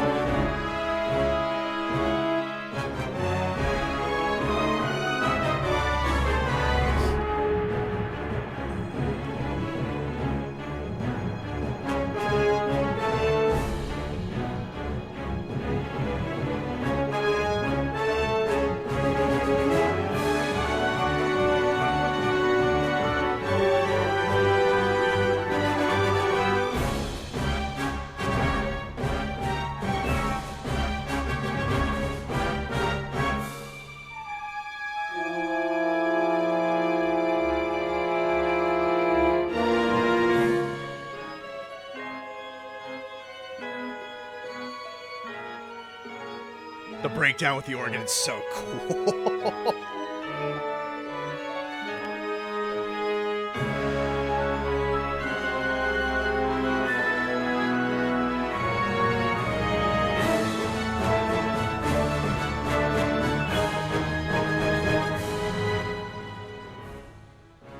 That's a great Alrighty. one. That one is really Yeah. good. Yeah. Good. We needed some redemption after that last shit one. S. Okay. How far are we going?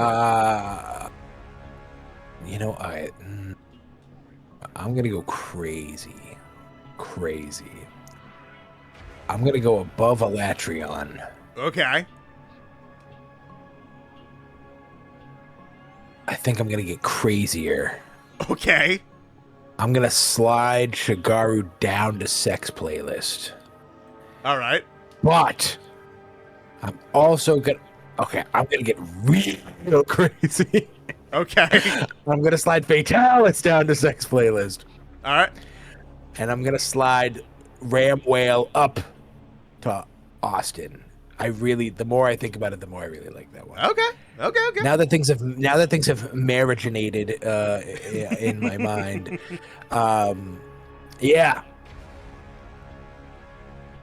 Okay. Let me see. That's fine. That's fine. Not one of your bookmarks being a fast character generator. It is, yeah. Dude, whipping up NPCs takes a fucking while if you're doing it all manually. I do really like it.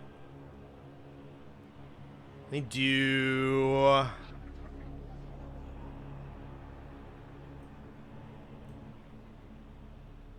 Yeah, I'll do that. That's good. That's good. All right. Gogmazios.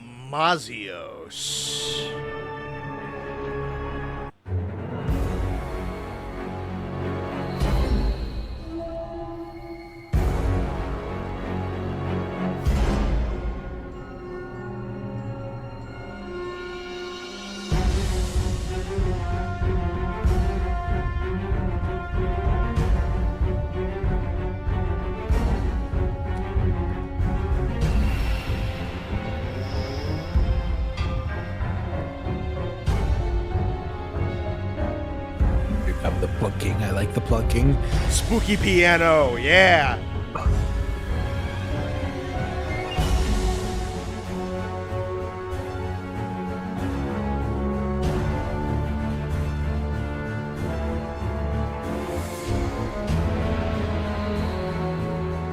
I like how ugly it is in a way. Like, it's ugly in a musical way.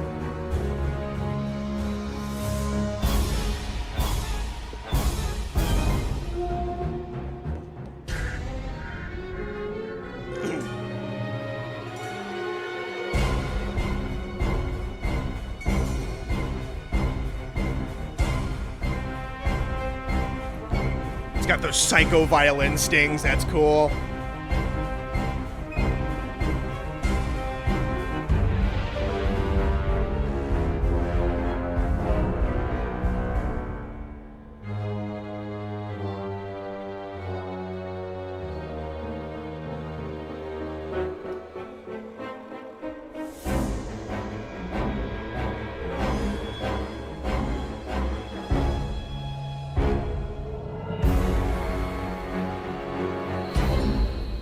I also like kind of like how like lurching and lumbering it is, like the big, long-held note, and then bum.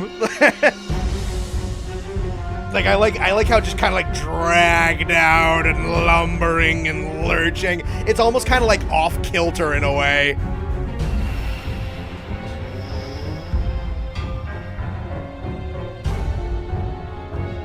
Then you get spooky piano.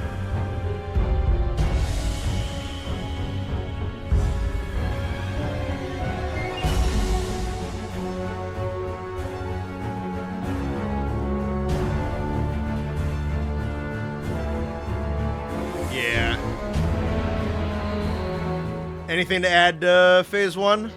Yeah, I like that one. I think it's like a... Oh, I mean, it's fitting, obviously. It is very... It sounds like war. You know, it sounds just like industrial, funeral, marchy, Industrial is a good way. I feel like it does sound very just like Yeah, I like that. clanging and bang, and shit. Just like shit's just in your face, and like you said, like heavy and uncoordinated. Like I like that one. That was good.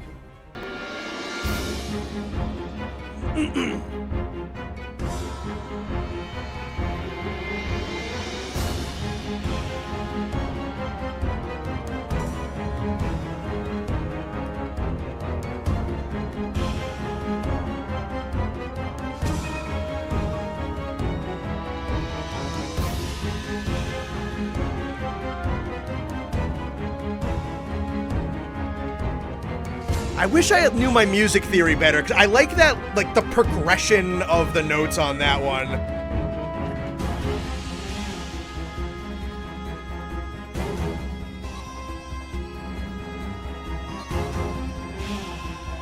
Oh yeah, they bring in bagpipes.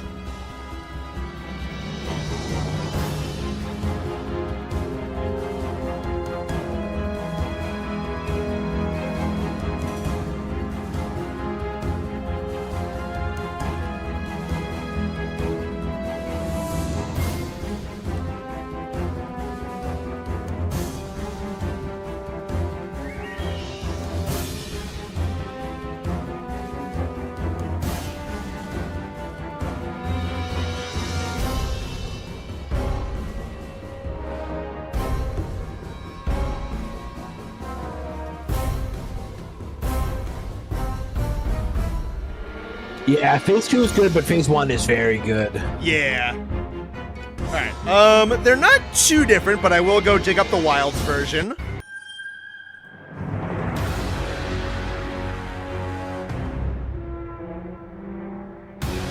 Oh, yeah, this one... like twisting metal sound. Yeah, it sounds like creaking metal. It's so cool. It's really like it's industrial, dude. Like yeah. Like the fruits of war are back to kick your ass. Which is his whole thing. He has like ancient dragon fighting weapons glued to him.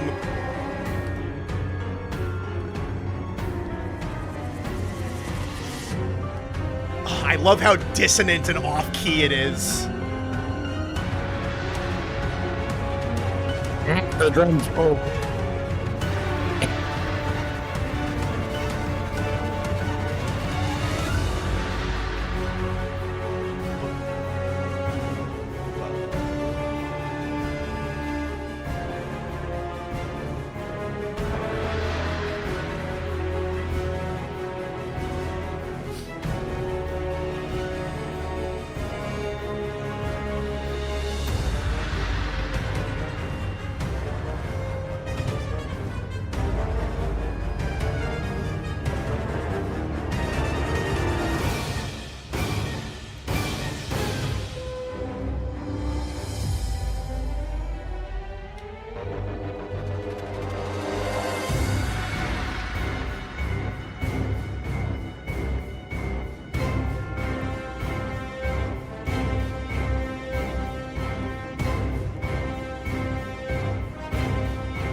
This one's really, this one's good.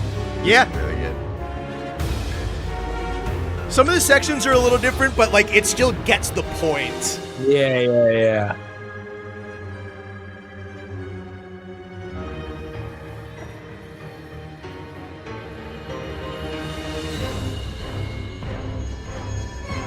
I think we're just gonna play and let the metal groan again.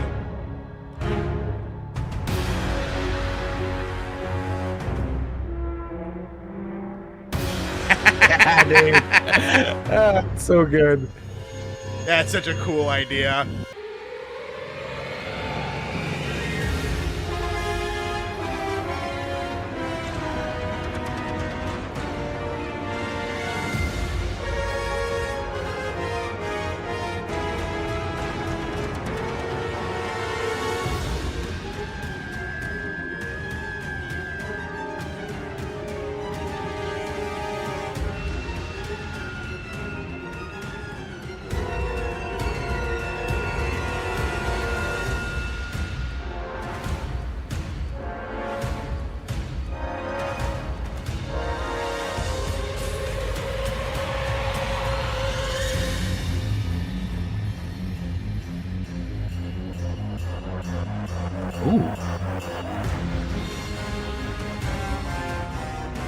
I almost wish it kind of kept going with that more like Yeah, I do too. electric EDM kind of. That was kind of cool.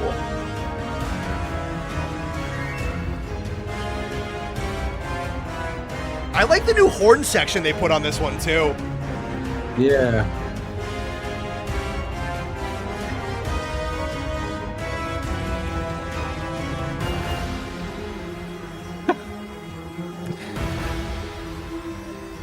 I look at the comments, one of them just says tetanus.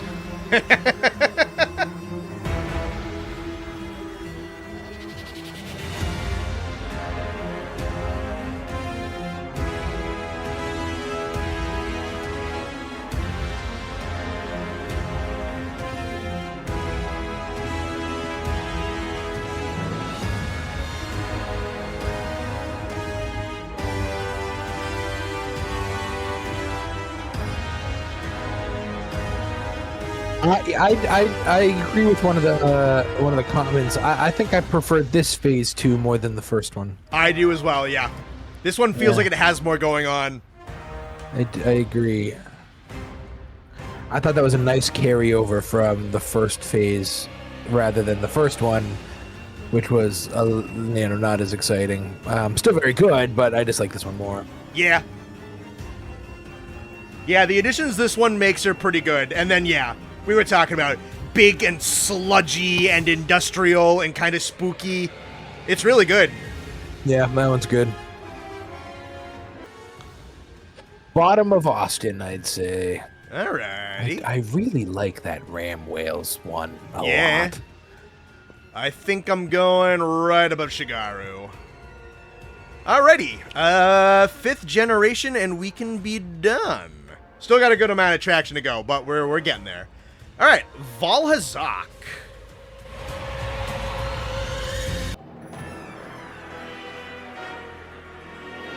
Rith. Oh, hey, Riff.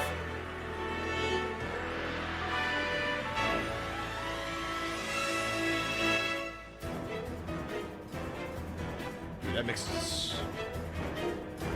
Need a lot more volume on that one. What an upsetting fight this is. I loved this monster too. Like I like fighting him. I like his armor. I like the vibes. I like everything about him. By God, if you fight him once, you fought him 1,000 times. Yeah, and he moves like 1 mile per sometimes. And then it's like, I know people complain about, I forget what the fucking next version of him is called. Black Veil. Yeah. I know people complain about that one, but it's like, at least he does something. Yeah.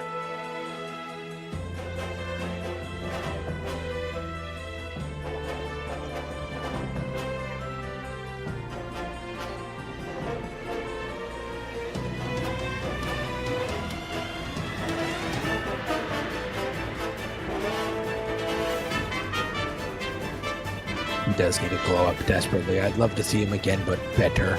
Yeah. His music is super interesting to me.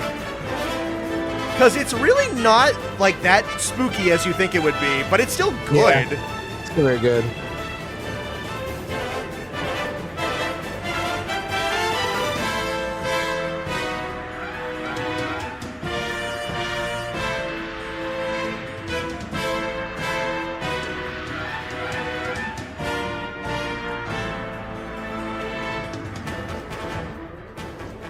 Yeah, it's a little odd. I'm not exactly sure what the characterization is exactly, because I really like the track, but for, like,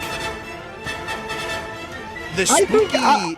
I think it's more like, you know, well, because, like, one of the things I really like about Vaal Hazak is you can just go walk up to him, and that he's not evil, and even though he looks kind of evil, he looks very evil, you can just, like, go walk up with him, and, like, instead of, like, being...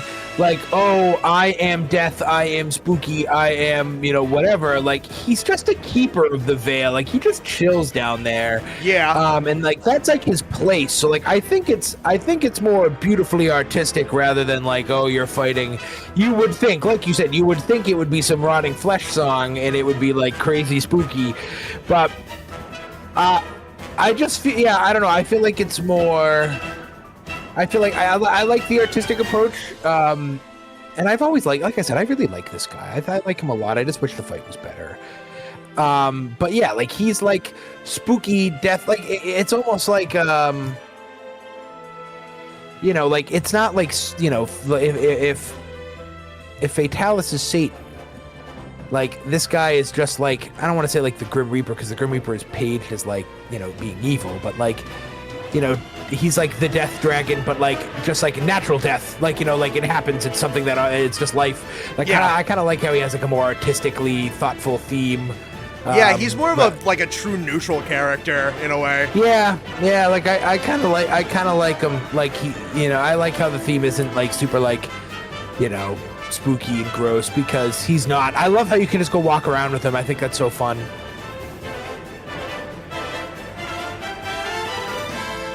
Yeah, Hades. There you go. I think that's actually, I forget exactly what the name of the track is, but I do think it has something to do with Hades.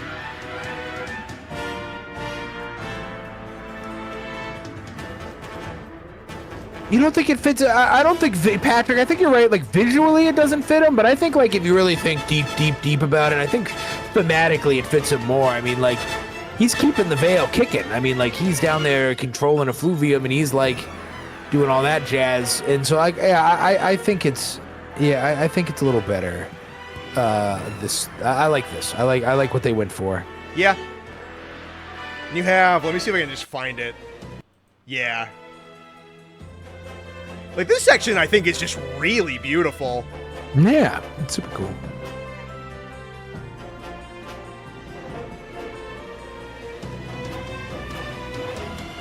And we killed him. Yep. We're terrorists, dude. It's a game about being terrorists. Kind of, yeah.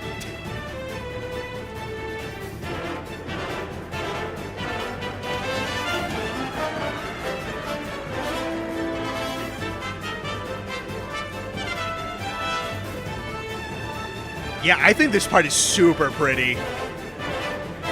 Yeah, like, I like the idea that, like, you know, they gave him a pretty theme because under all the rotting garbage, he is, like, a nice, cool-looking silver dragon. Yeah. Well, especially, like, the Black Veil is, like, you know, but this one is less so. But, yeah, I like this one. I like him. I like him a lot. I think everything about him is amazing, except for the fight. Yeah. There's like 3 comments right in a row that gets it. Like, he manages death instead of causing it. Yeah. He's the rare elder dragon that tends to the ecosystem rather than causing chaos. And yeah, he's yeah. You know, you get to like Nergigante, who's just like fucking a psychopath, and it's like this guy. No, this guy, he's just associated with death, but like he's not. You know, he's not evil. I like this guy. Yeah. Alterb in the comments, Vaal Hazak is the garbage man for the corpse disposal, and we decided we needed to kill him in world. His is probably like one of the most insidious, worst deaths in the campaign. He really wasn't doing anything.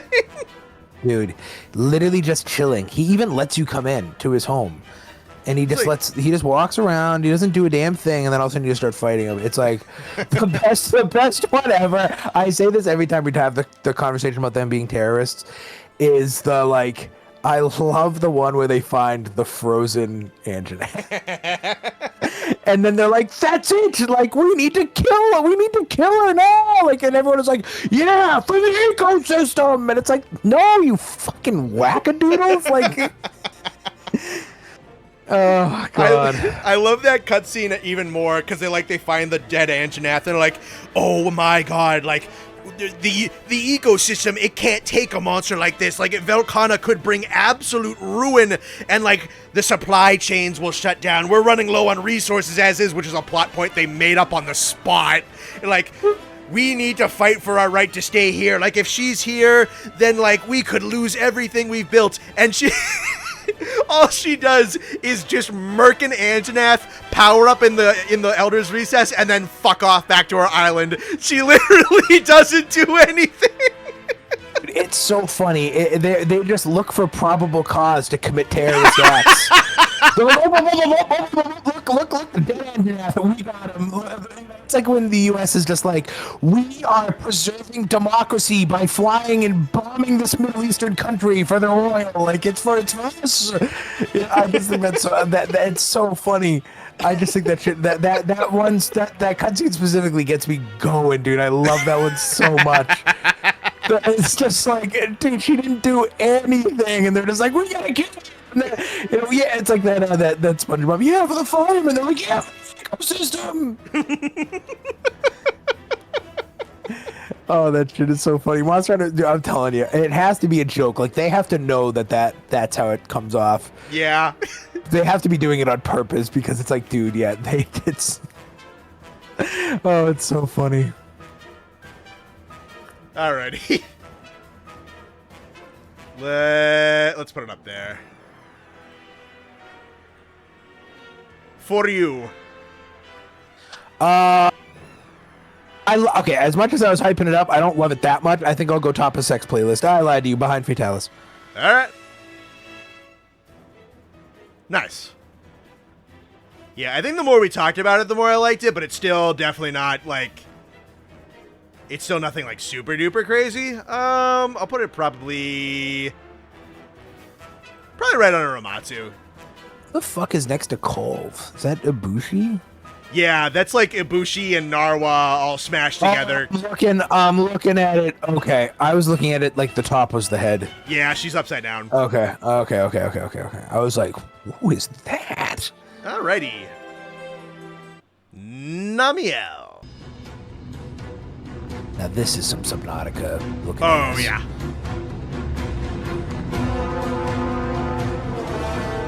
This one is dramatically louder than all the other ones. It is, yeah. It's going down a little bit.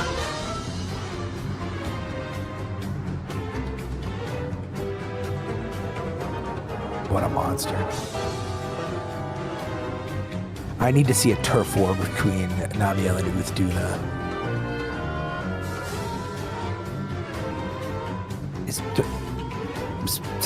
Is that the Erd tree in the background? I kind of think it is. I don't know why, but the art was really good, so I took it.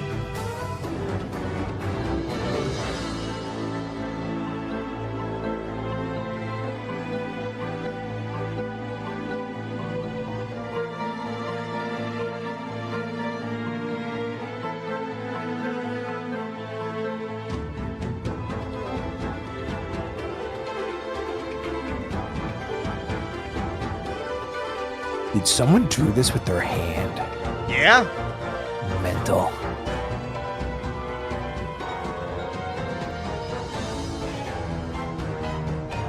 A lot of really good piano.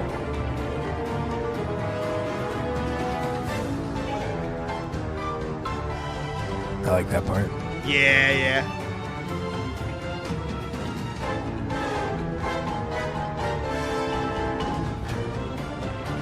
What else could that be? I think it is the Erd tree, yeah. But the art was so good that I like that it like the line work is awesome.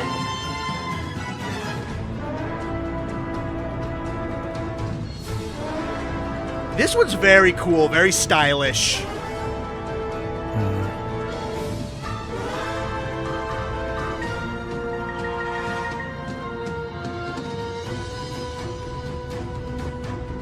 Limgrave. Exactly. I think an underwater fight with Namielle would be very cool. I'd love to see it.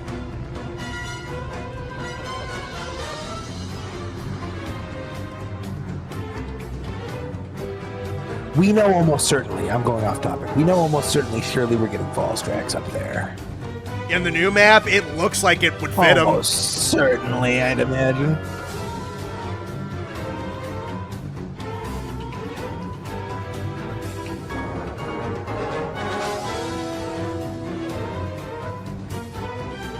I think the only thing I wish there was more, like there's a little bit of like techie, like electric synth in the beginning. I wish there was a little bit more of that to kind of go with her electric powers. Because I think it gets like the underwater aspect really, really good, but I almost wish there was like a little bit more techiness in it. Yeah, I wish just once that Monster Hunter would do like a more synth-focused kind, and I know it wouldn't fit at all, but like I wish just once they would do like a more synth-focused kind of electric theme. That'd be really cool. I mean, Wilds probably does it the most so far. Like, there's a lot of really good synth in Artfeld. Rather than chanting, they do synths. You know, like, Rise was like the chanting. Yeah.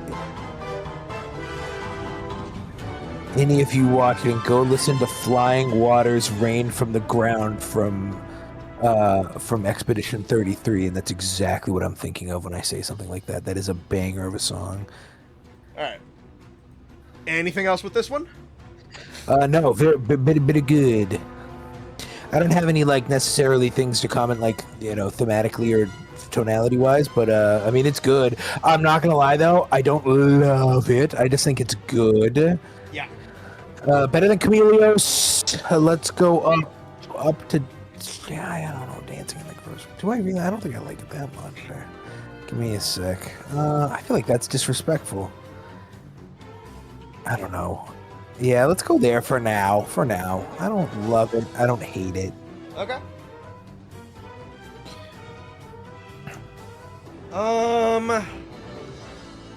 Let's see. It's good. I think I like. I think here's fine. Yeah, we're in the same ballpark. Yeah. All right. Zorah. Actually, I don't think Zorah's theme's like horrible or anything. Zorah. I like this watercolor picture I found for him. Very cool.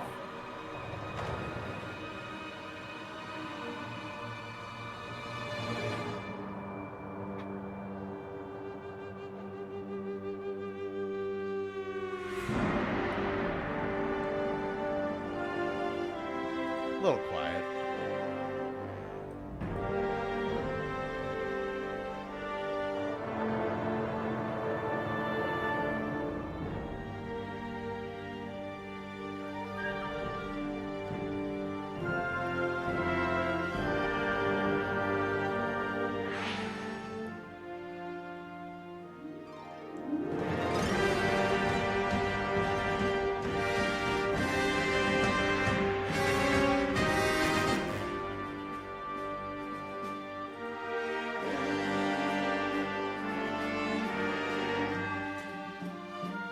So far, I feel like the idea in the writing is there, but the mix is not as big as it probably should be. Yeah, I think they did way better with the Lao one in the very beginning. Like, I agree. That fit the theme much more than this one. This one is. I feel like it creates it captures the bigness, but not the urgency.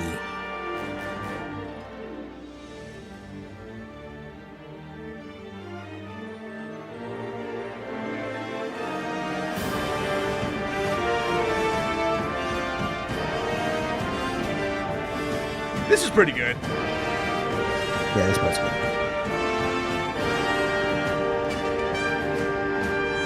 I just thought about Nerg because he's in this fight, and I was like, well, wait, we probably did him in the last one. Yeah, he was in the last one. Yeah.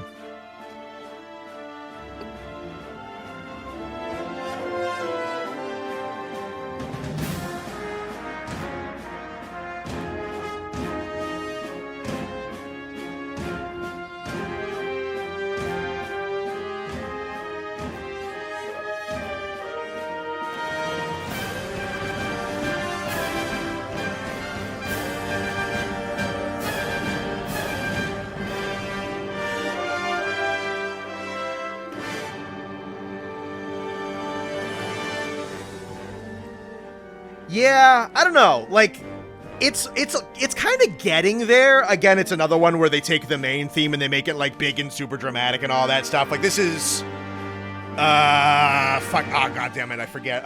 Stars at Our Backs, basically, but nice and big and slow. And like, I do kind of like the peaks and the valleys, but I feel like the valleys are a little bit too valley-ish for something that, like, There's other ones where it can still go up and down, but the down still feels nice and heavy. This one's almost gets like a little bit too light. I think it's almost too dynamic for its own good.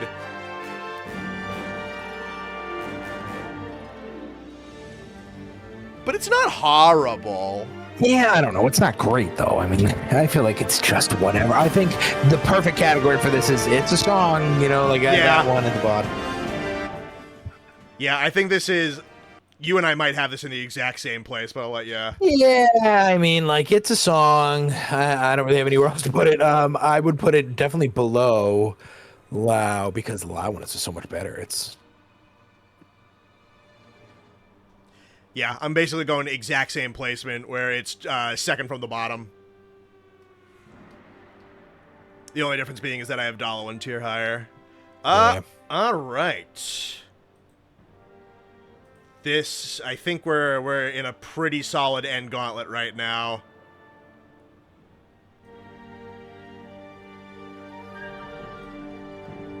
Shara Ishvalda.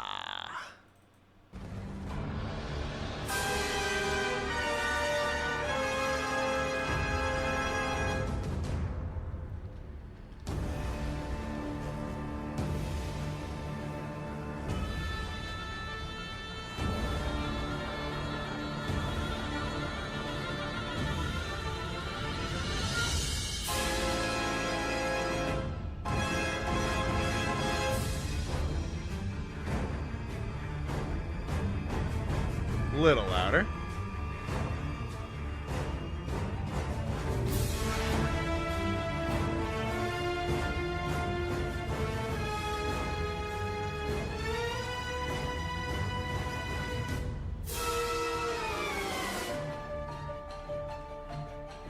There's your plink plinks.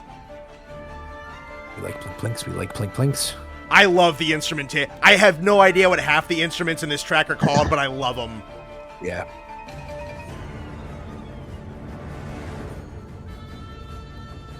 Oh, this fucking thing.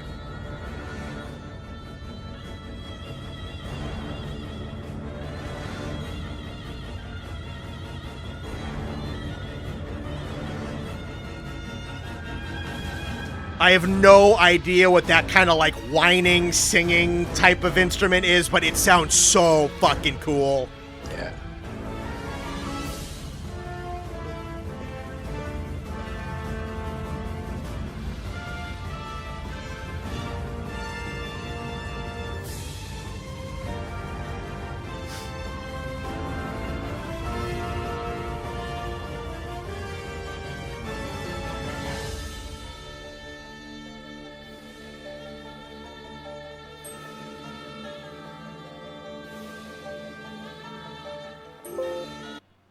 Shit.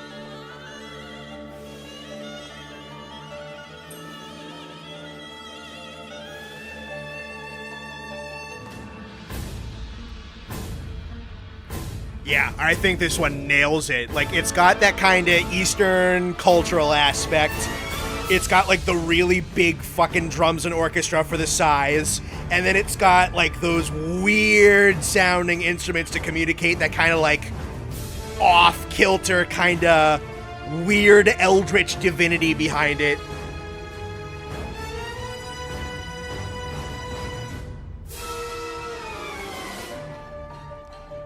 It's godly, but it's not in the same way that, like, White Fatalis is godly. It's a much more bizarre god.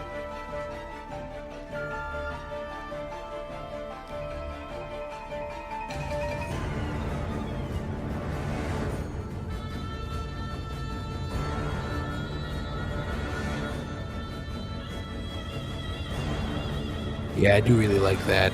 Whatever's going on in the background there. Yeah.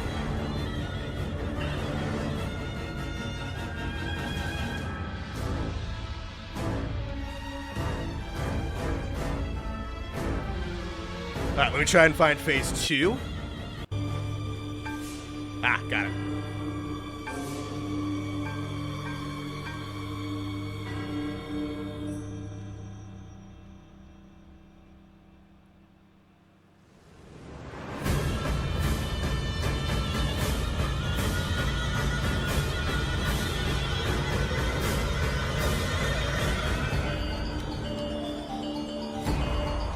More plink plink. More plink plink. Go faster. Plink, plink, plink, plink. Points for plink, plink.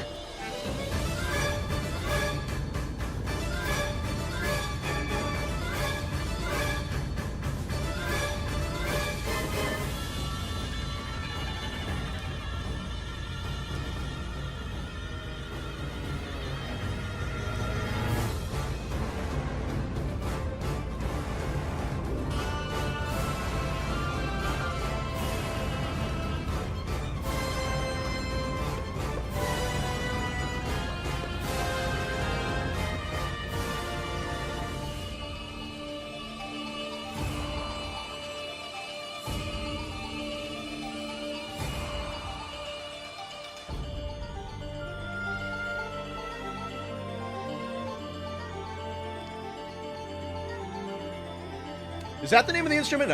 Gamelan? Gamelan? Gamelan? Sure.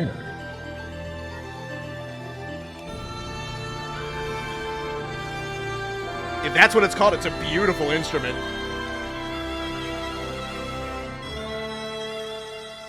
Ah, this one's so, yeah. I love the characterization work in this one.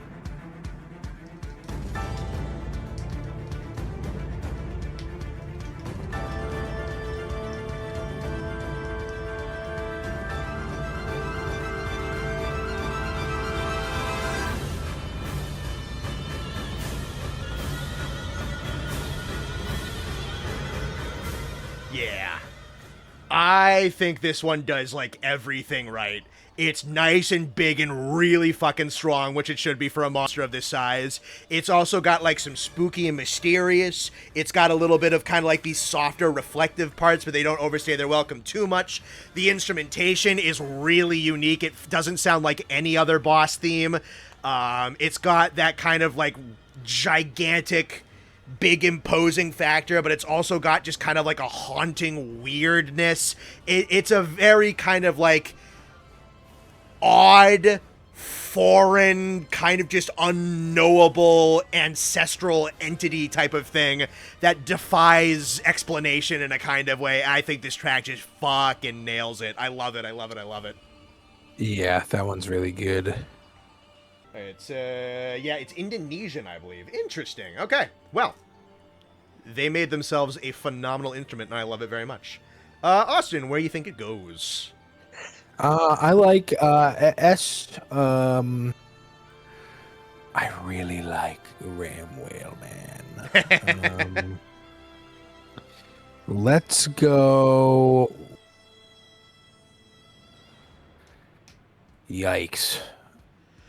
I'm kind of in the exact same predicament. I don't know if I like Gogma or Shara. They're like right around the same. I'm gonna keep it where it is right now. Okay. And that's tough. We'll be talking about that one after. I am in the exact... I feel like these two are the exact same. They're really good. They're really spooky. They're super well characterized with really, really interesting bits and pieces and odd instrumentation. And I love them both very much.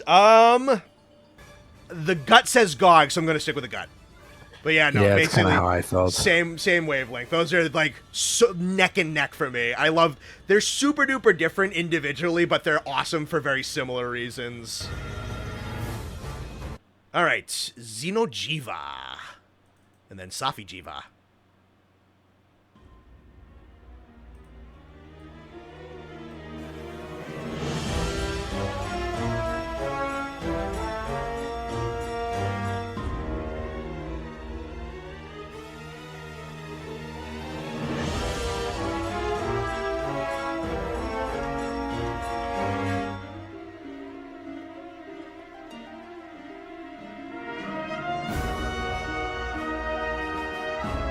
I like this part. This part I really like.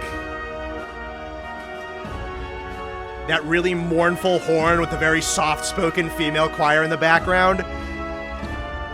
To me, it encapsulates perfectly, like, oh, we found something forbidden in, like, the center of the world or something like that. Yeah.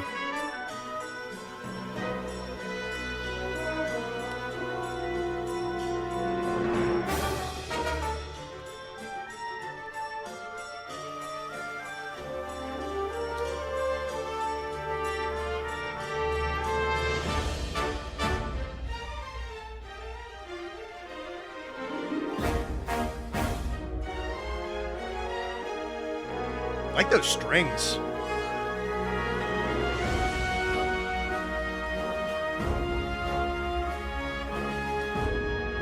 Is it just me, or is there something almost kind of sad about it? Yeah. I do agree with that.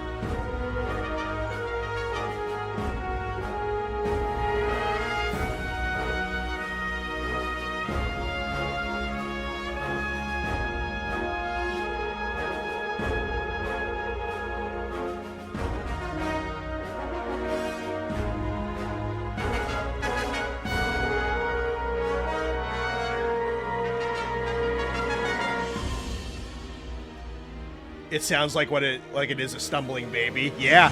Especially right here at the intro, because this is like so off kilter right here.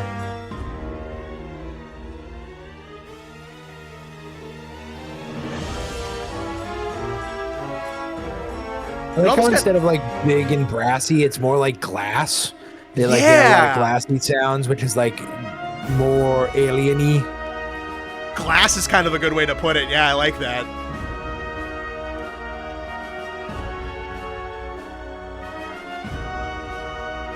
I really like that haunting choir with the French. I'm pretty sure that's a French horn. I really like that part.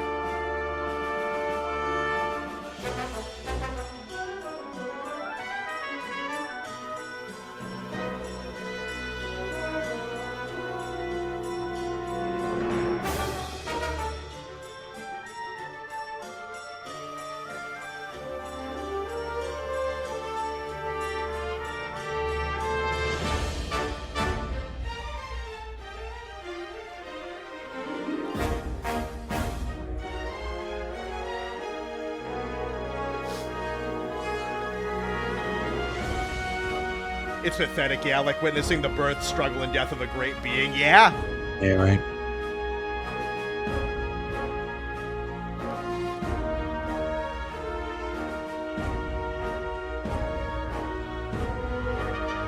It's trumpet or cornet, not a French horn. Okay, thank you. Sure. I'll take your word for it. Yeah. I won't pretend like I am the greatest at identifying individual instruments.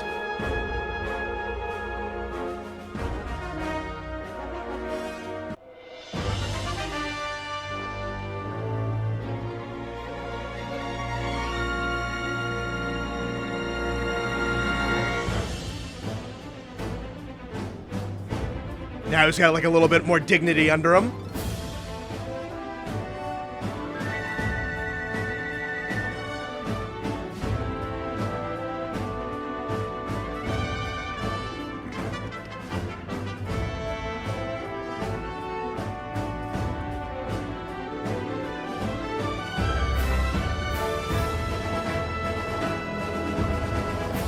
I play trumpet and French horn, hence why I know. Hey, good looking out.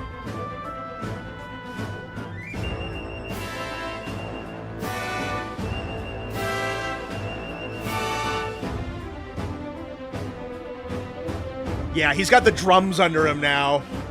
Yeah.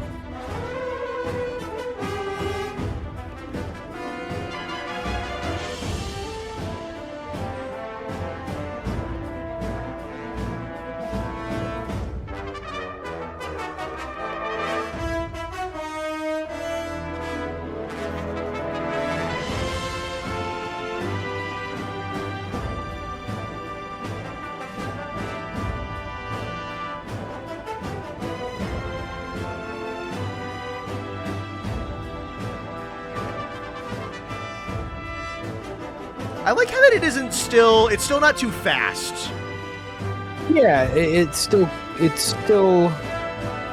It's almost kind of like royal procession. Yeah.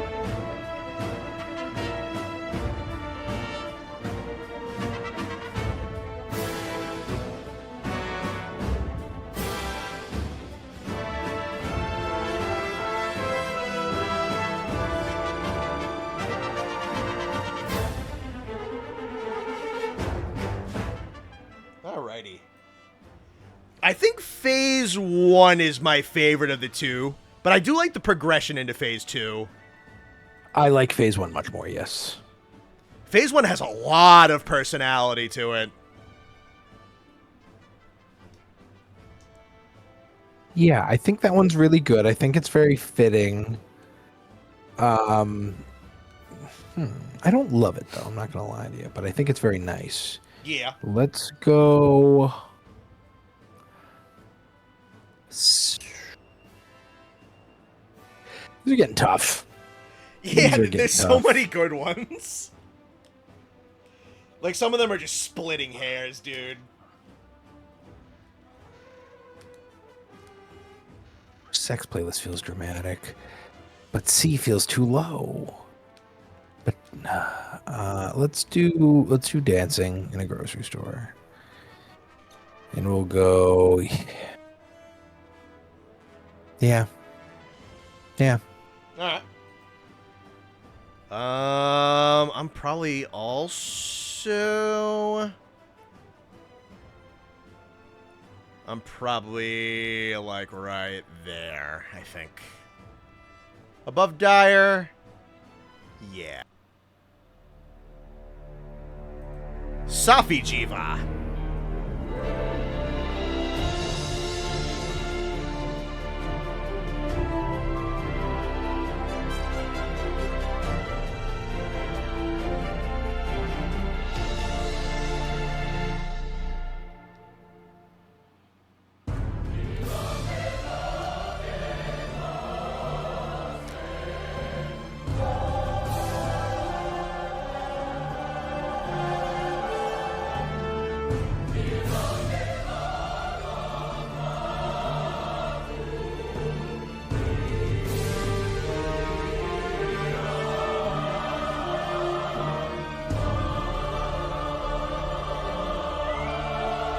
Same core melody, which I do like. Yeah, I do like that.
Something really catchy about it, too. Like, this one usually sticks in my head very easily after I listen to it.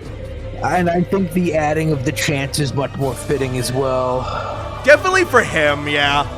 One of the best fights in the game.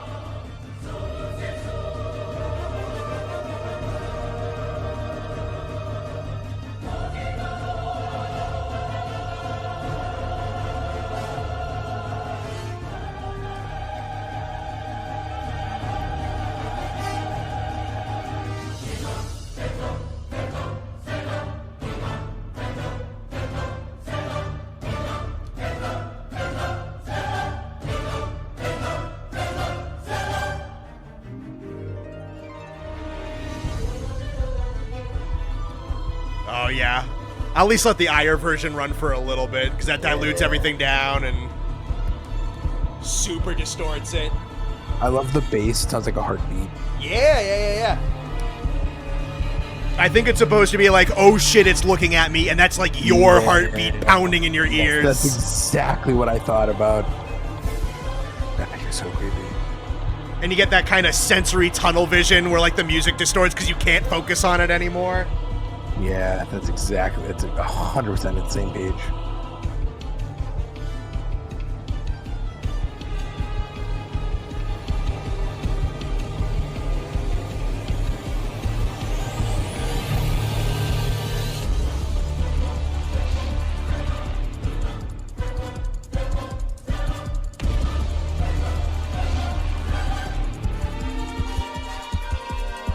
like, distorted wailing on it.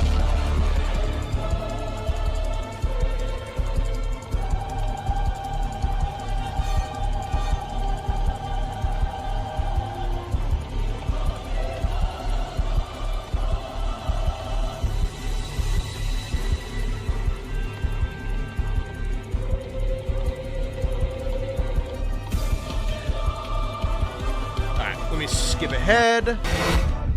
There we go. Oh.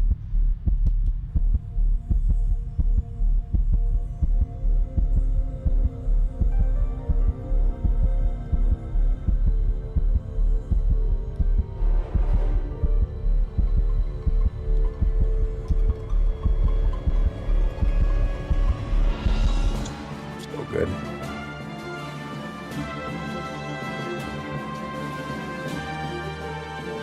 I really like how this guy arranged the medley.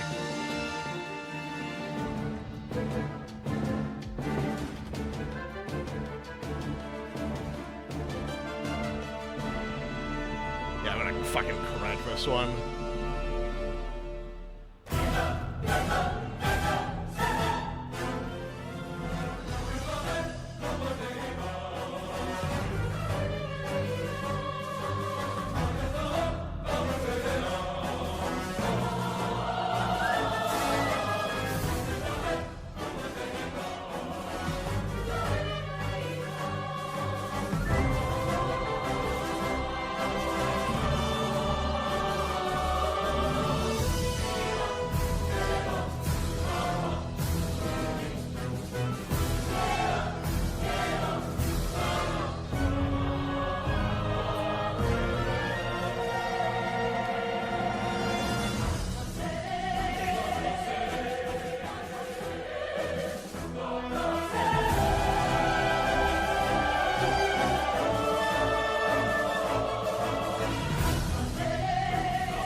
Yeah, biggest version of Proof of a Hero they've ever done. I love that they reworked it into Proof of a Hero.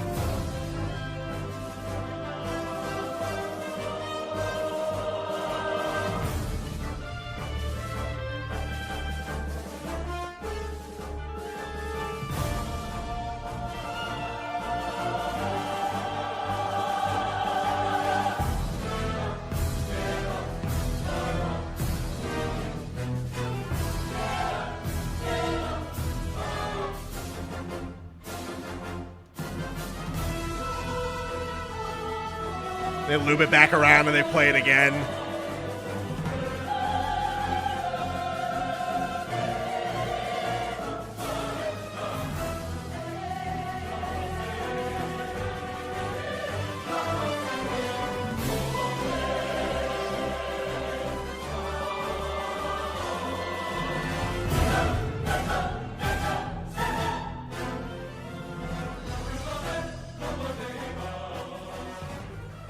Yeah, very, very good.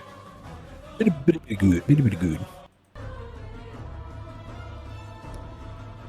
First phase is really cool because it's more of like an actualized form of the Xeno theme because it's the same core melody, but they build on it a whole lot more. Like it's even more confident. It's even more powerful than the phase 2 of Xeno. And then second is Proof of a Hero. Yes. Yeah. Alright, where to? Let's do third in Austin. Right here? Yeah. Alrighty. I think I'm gonna put him... I think I'm gonna put him right behind Shara and Gog, just because I like how unique those two are. Mm. Alrighty. Yeah, okay, this next one's gonna be a little messy. Because I kind of just crammed all 4 of the Storm Serpent themes into one thing. because they're all fucking over the place, dude. Like, there's the Ibushi theme, there's the Narwa theme, there's the All-Mother Narwa, which is kind of both of them combined, and then there's the Stories 3 version, which is also both of them combined, but in a different fucking way. So I'm just like, I'm just fucking mashing these together. It's gonna artificially skyrocket their placement, whatever. They're so, like, conjoined at the hip for how they operate functionally that I'm like, I'm just putting them together. Fuck it. So Ibushi comes first.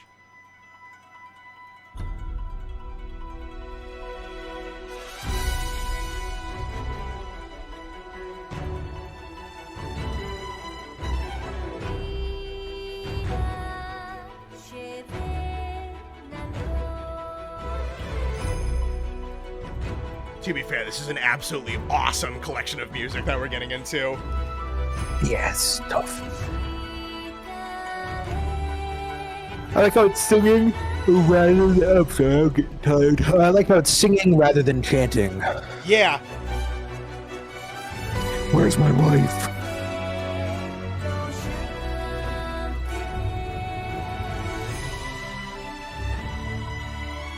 Sammy G, another one that's been popping up. Shit ton artist.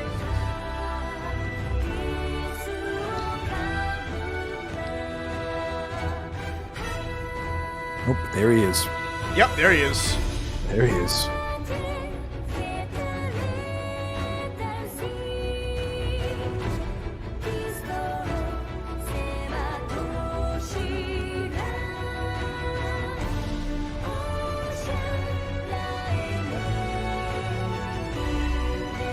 What game do these guys first pop up in? Is it They're Rise? first in Rise. Okay, that's what I thought.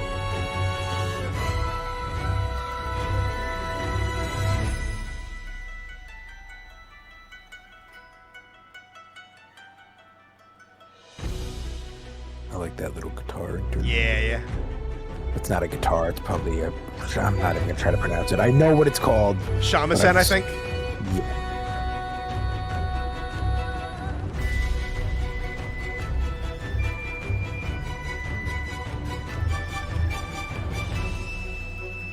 Yeah, this one's also got, like, a little bit of sadness to it. That being, you know, the plot is it's actively looking and searching for Narwa. Kind of has that little bit of, like, loss and seeking baked into it. Yeah.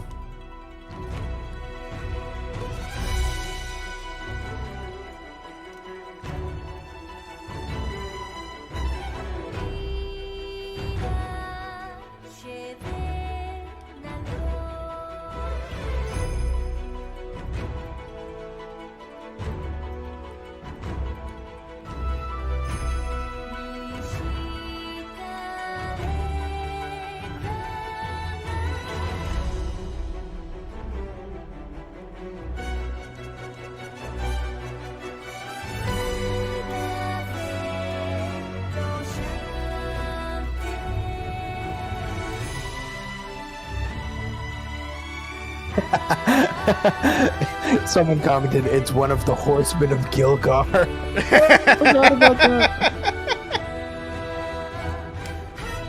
that. We'll get back to Rise eventually.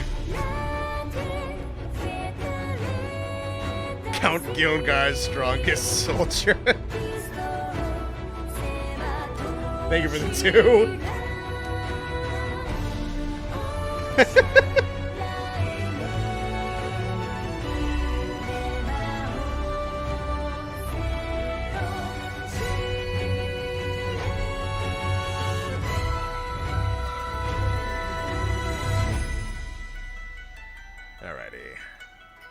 Let me find Narwas. Alright, this is the instrumental version of Ibushi's theme, no vocals.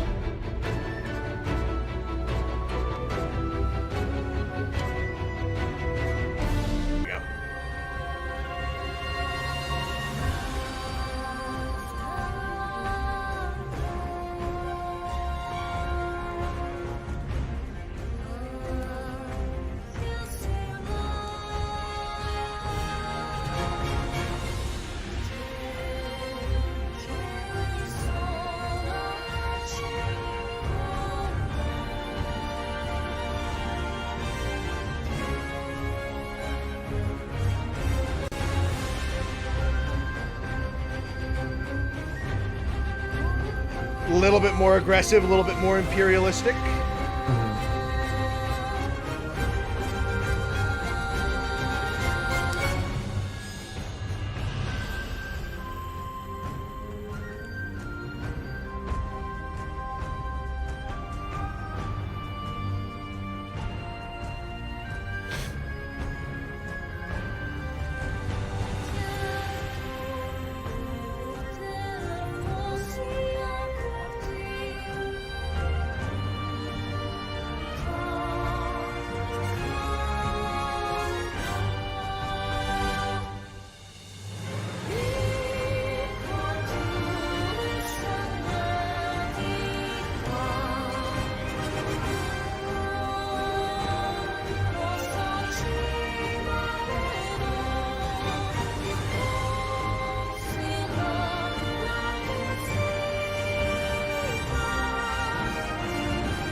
I like Ibushi's more, but regular Narwhals is still pretty good.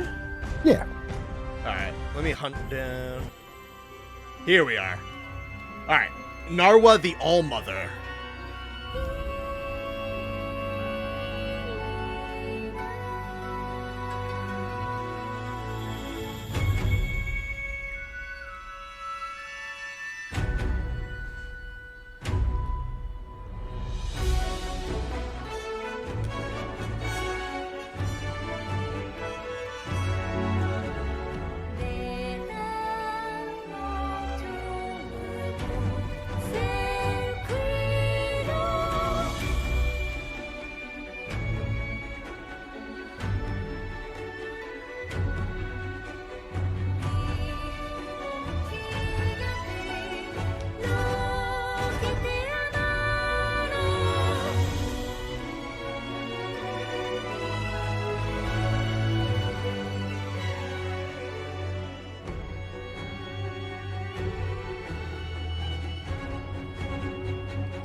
Oh my god, all of a sudden the foot kicks me in the arm. What was that? I scared the crap out of you, Mom? Hold on, Connor, give me a second.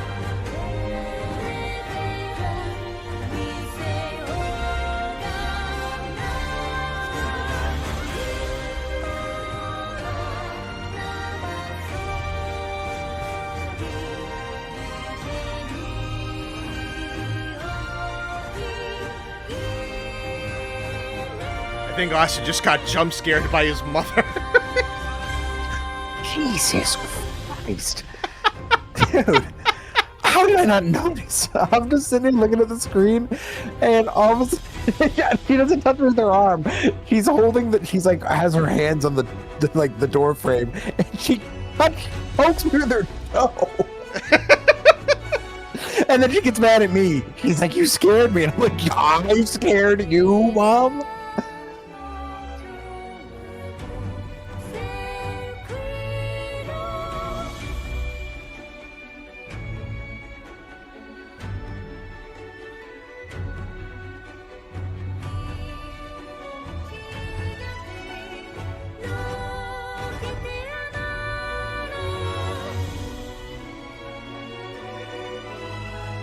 The second time this has happened. I think it's like the third or the fourth.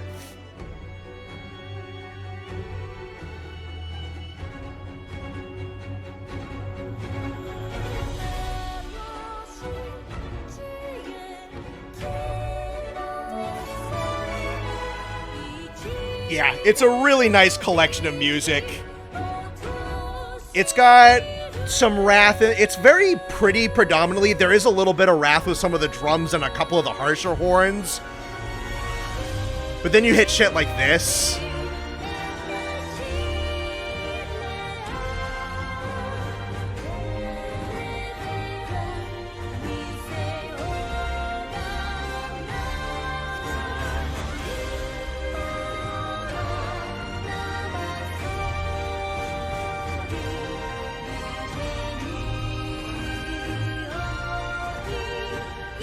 Yeah.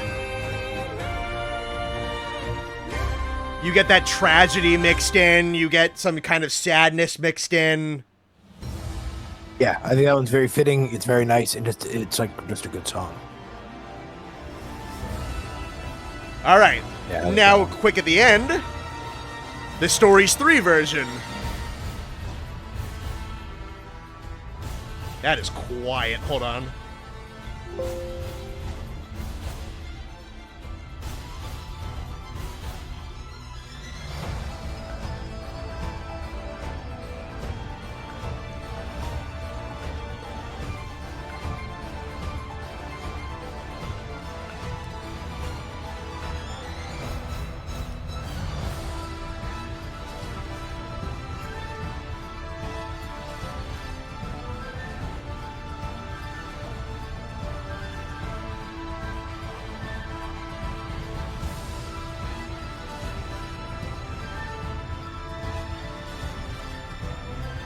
This one's cool, because, like, the vocals actually have a kind of, in-game reason to exist in Rise, is that, like, you have the whole telepathic connection between the twins and the two Storm Serpents, so it's like, in the games, it's kind of the twins singing, or the Storm Serpents singing through the twins, like it's supposed to be them communicating. In Stories 3, the twins don't exist. Like, they're not a part of this. So the vocals go away completely, and it's also the only time you have a strict duo fight with the two of them.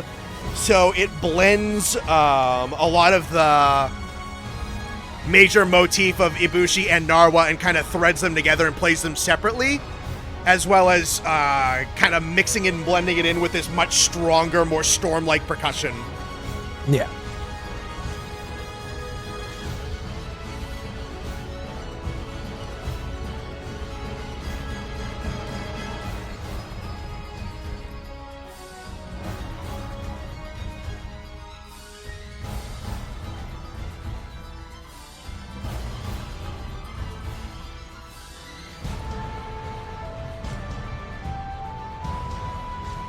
Patrick made a good point. Rise and Narwa is Ibushi's tragedy, while Stories is them not quite happy, but more like at proper full power.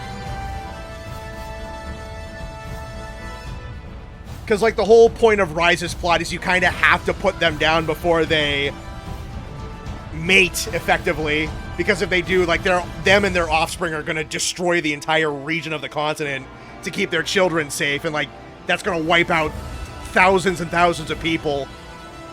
So there is an in-baked tragedy.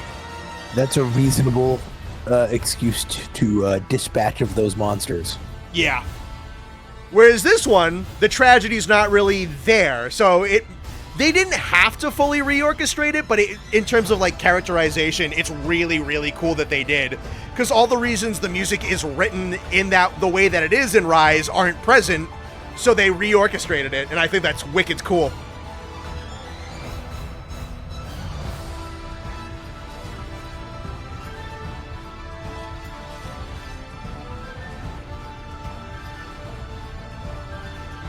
Alright, let's bring this down.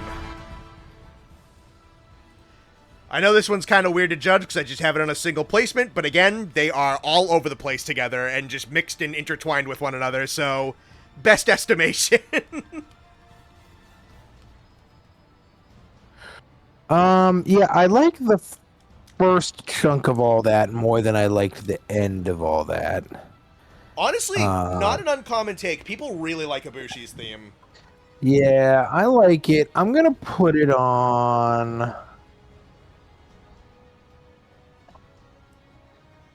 don't know. I wasn't super vibing with it like S tier. So let's go.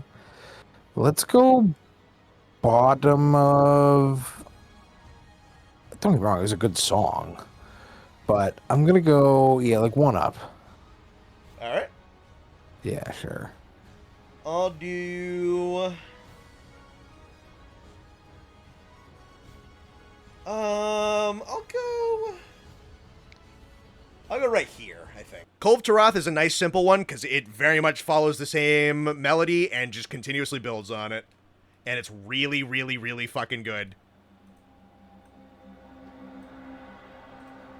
I love this monster. Honestly, one of the best fights in Iceborne. I fucking love Kulve. Top 5 fight in the game.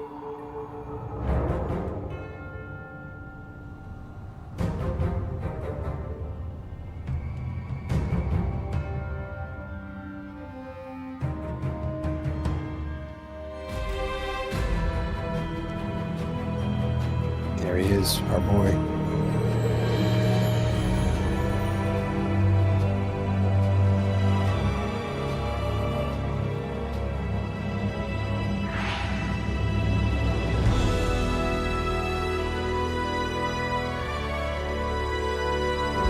I like the organs, very grand, very fitting with the gold.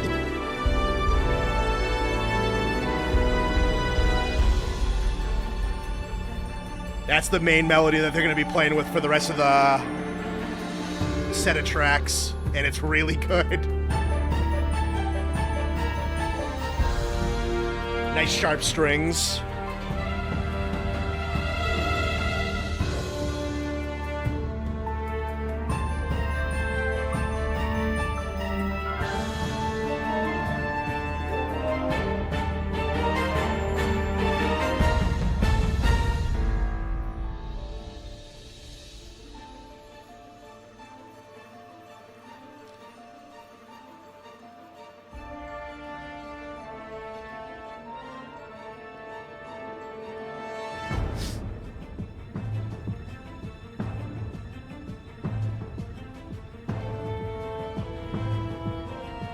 I think this kind of part is kind of cool. It kind of fits with like the siege mechanic.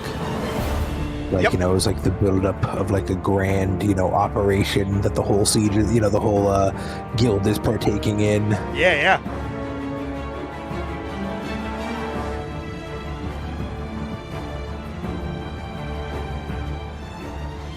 I think this song fits the area really well too, like the gold dripping from the ceiling and stuff. Oh yeah.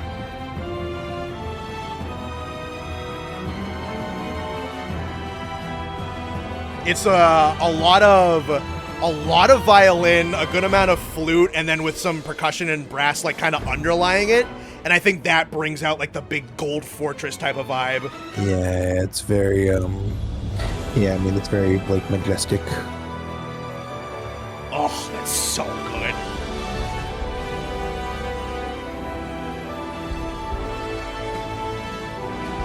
Yeah, this feels like the big like revealing of like all the armor's off, and now she's kind of like unsheathed.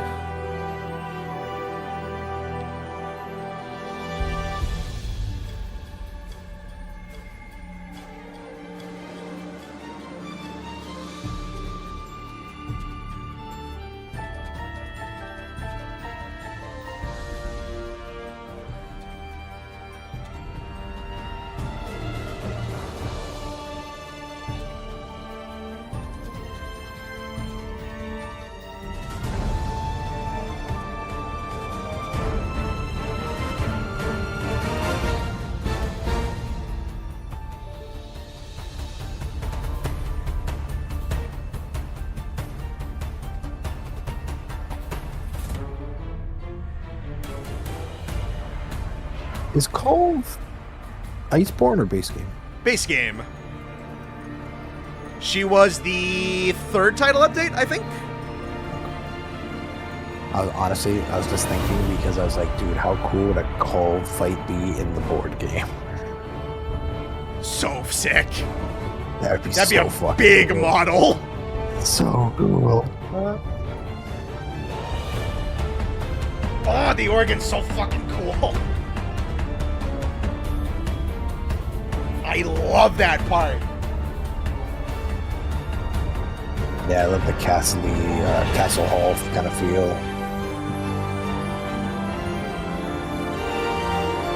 Back in with the chimes.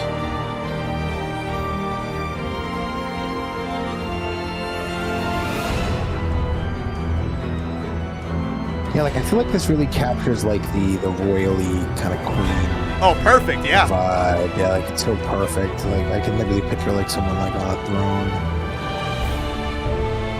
Very coronation-y in some parts.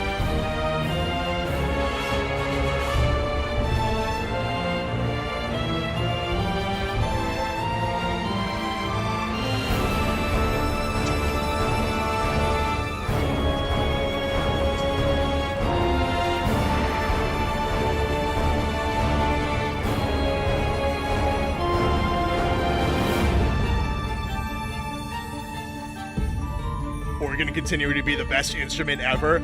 If we were to tier list instruments, organ is up in S tier. Yeah, right along with the plunky plunk.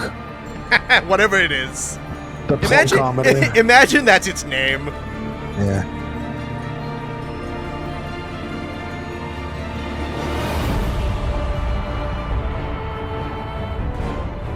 Yeah, if you played, you're a plunketeer.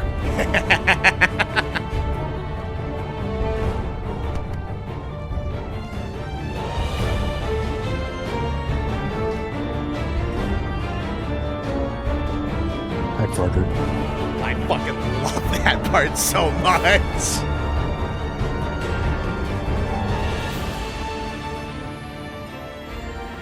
Alright, your conventional phase 4. Oh, that's so cool. Fun fact, it is said that cold in other regions has different metals on them. Oh my god, I just knocked my computer over. Damn, shock it. Shut off. Considering it hasn't been updated since April.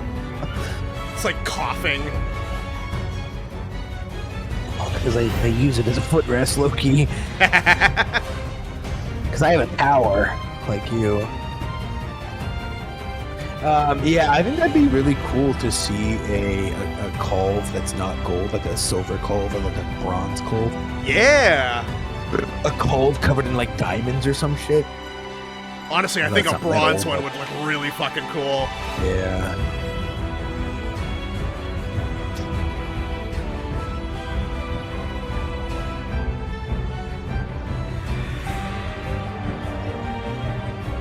Kulve's other regions are covered in Austin's PC.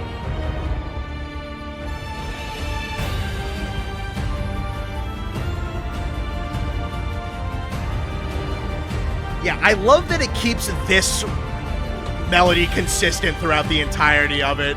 And it just expands and it changes to match the mood. Yeah, but exactly, it's not repetitive. Just good.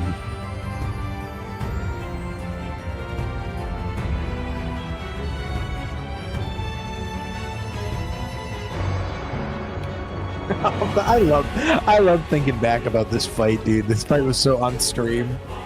I'll never forget. I don't remember the poor randoms we were with. They like ran in and died, and Connor was like, "That's it. This fight's fucking over. Like it's GG's. Like we tried. May as well just reset." And then we were dead to silent for like 20 minutes, and then she just died. Yep. I don't remember. Someone was. I'm sure these psychopaths will remember who was with us, but Nate wasn't there. It was me, you, and 2 others. It might have been Sam and 1 other, but I think it was me, you, and 2 others from chat.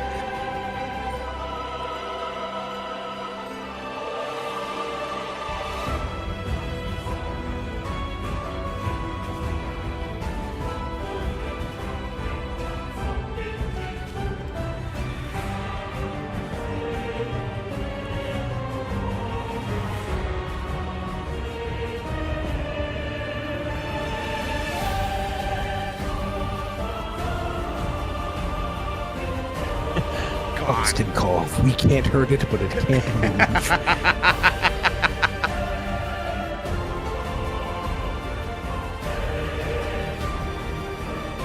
God, that's so fucking good.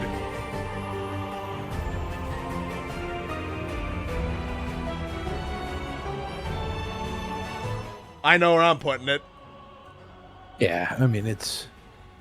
Yeah, I mean it's S. Where in S? I do not know. Let's go.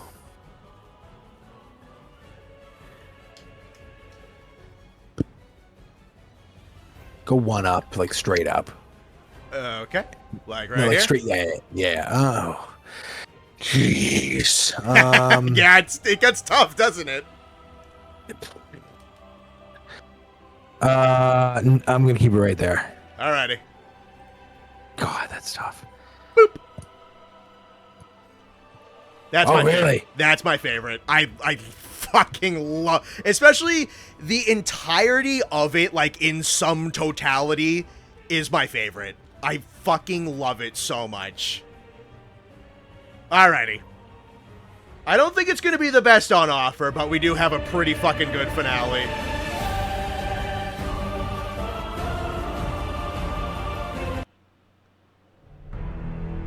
Gaismagorm.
Let's end loud.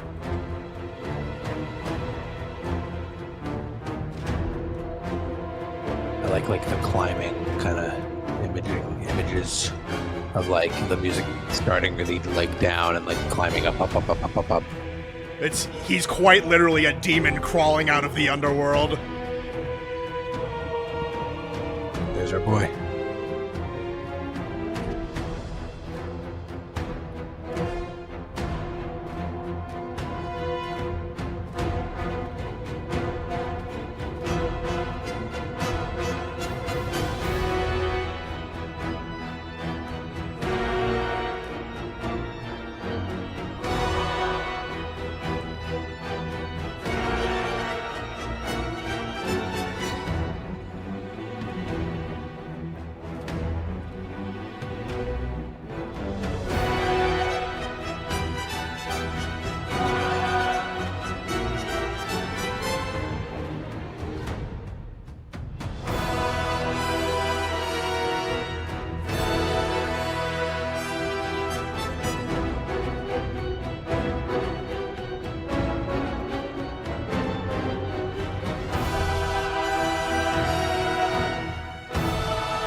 Thank you for the tune, Dan.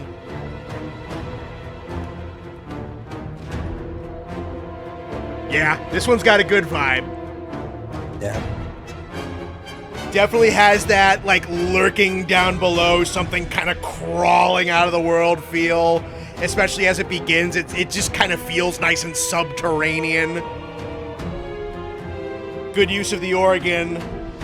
Nice kind of like doom and gloom, very terrified choir when it gets to the big climactic piece. Has a good build to it. Good progression to it.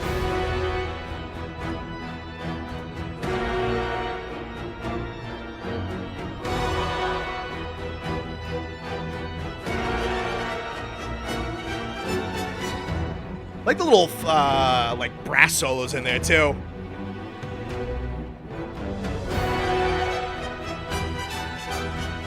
Yeah, like I like that bit right there. Yeah.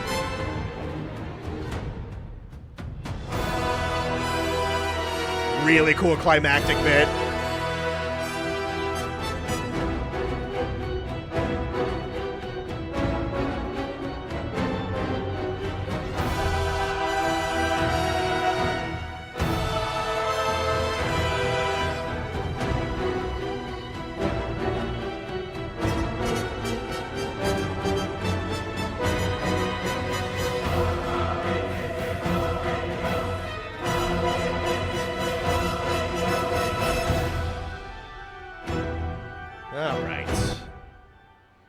final one for the night. And then reassessment.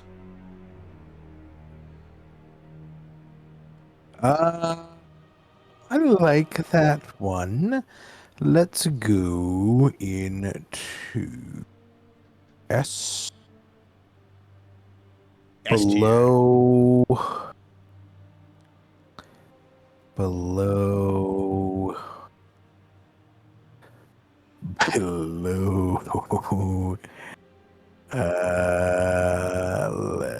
Let's do below. Honestly,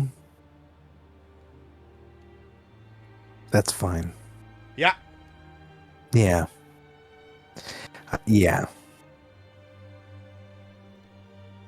All right. Any changes? It feels disrespectful leaving Fatalis out. And I know that that's probably what most people would agree is my craziest take. And my mayor... All right, so let's go from the bottom up. I agree that that song was trash. Zorah was whatever. Lao was whatever. I'm fine with C.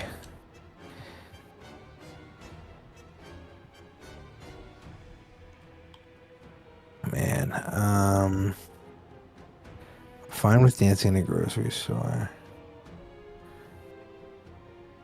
The one we disagree on the most is the two Fatalises that I have in Sex playlist.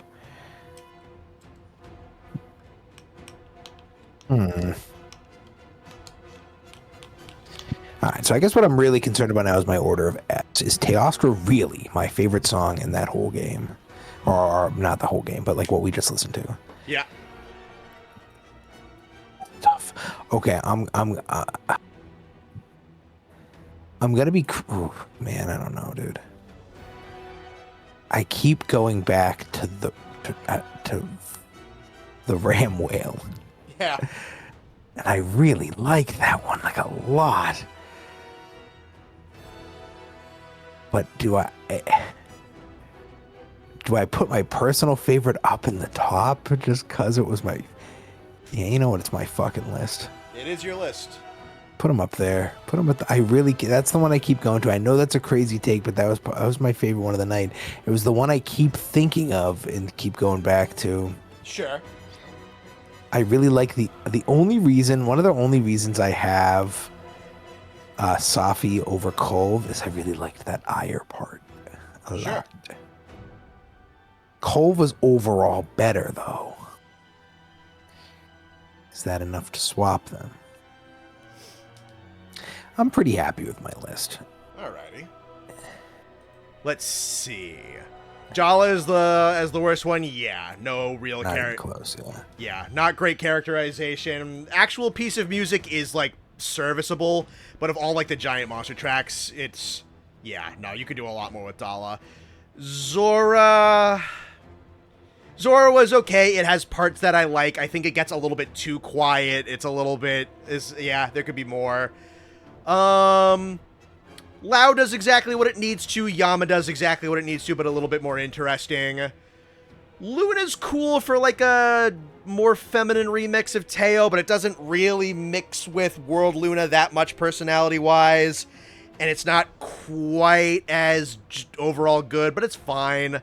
I think you stay... Actually, I'll bump you down to C. I think you're fine there. Xeno, I think, can stay in B. Really good personality in the first one. A lot of really, like, weird off-kilter choices that I really, really liked. Phase 2, I think, is fine. Does its job just fine. So I think, honestly, I think Phase 2, if Phase 2 is a little bit more interesting, it would go up, but it kind of keeps it where it is. Dire's cool. It's a really kind of operatic form of To One With Life. It's got a really good drop. I think that's kind of its biggest claim to fame, but that drop belongs to another song. I think Xenos might even be a little bit more... Nah, I'd listen to Dire first. Jhen I really like, had a good kind of journeyistic aspect to it. I like the kind of playfulness of Chameleos. I might do Jhen over Chameleos. Namielle over Jhen. Yeah, I wish Namielle had more, like, kind of synth stuff. Vaal, I think the more we talked about it, the more I liked it. Amatsu's are really good. Go from, like, atmospheric, kind of journey-ish to the Wrath of the Storm, but it also keeps a lot of grace to it. That's pretty good. So I keep Amatsu over that. Storm Serpents, kind of in generality, is really cool. I like all 4 of them. Ibushi, I think Divine Ire might be, or Breath of Ire, I think might be my favorite. Is also really cool. I like the reasons that they changed up the one for Stories 3. I think it's pretty neat. And then Narwhal, the core Narwhal also has. So they all have their own merits to them. I think I'd keep Gaisma over the Serpents. Let's see. Ceadeus over the Storm Serpents. I can keep that. That's fine. Nakarkos over Ceadeus. Nakarkos over Ceadeus. I'll bump that one. I think I'm going to put Gaismagorm right there. Try Alatreon over Ceadeus for sure. Let's see. Shagaru over... Nah, honestly, I think I'm gonna be a little harsher to you. I still really like you, but I think I'm gonna go. That's the ballpark I was in with them too. I was a couple spots up. Safi, it was good. It was great. You know, it was good, but yeah, not amazing. Safi over bottom of S, or Safi at the bottom of S, I think is fine because it is really cool. It is definitely like very Dark Soulsy. It is very kind. It's not like. No, well, I would almost say it's not super unique barring, but then you have like the distorted kind of like synthy bits with the ire aspect. I think that definitely kind of keeps it up in S. But it is a really, really cool, if fairly standard instrumentation orchestral piece. Shara and Gog, I think, kind of hit the exact same wavelength for different reasons. Really good power, 2 pretty awesome versions, incredibly good characterization with some really interesting instrumentation in there. Let's see. Fatalis over those 2, yeah, that's good. Teostra, Teostra's fine there. I think I really... Super fun personality, good power, good vibe, 3 really cool versions that do things that are super similar, but have something a little bit different to say. Really good instruments in all of those. Crimson Fatalis, especially in Frontier, is very special to me. The divinity of White Fatalis, I think, is incredibly... I like the angry divinity more than I like the apocalyptic, and I think Kulve Taroth just has my favorite music in all of Monster Hunter, perhaps, quite possibly. Yeah, that's me. I'm good.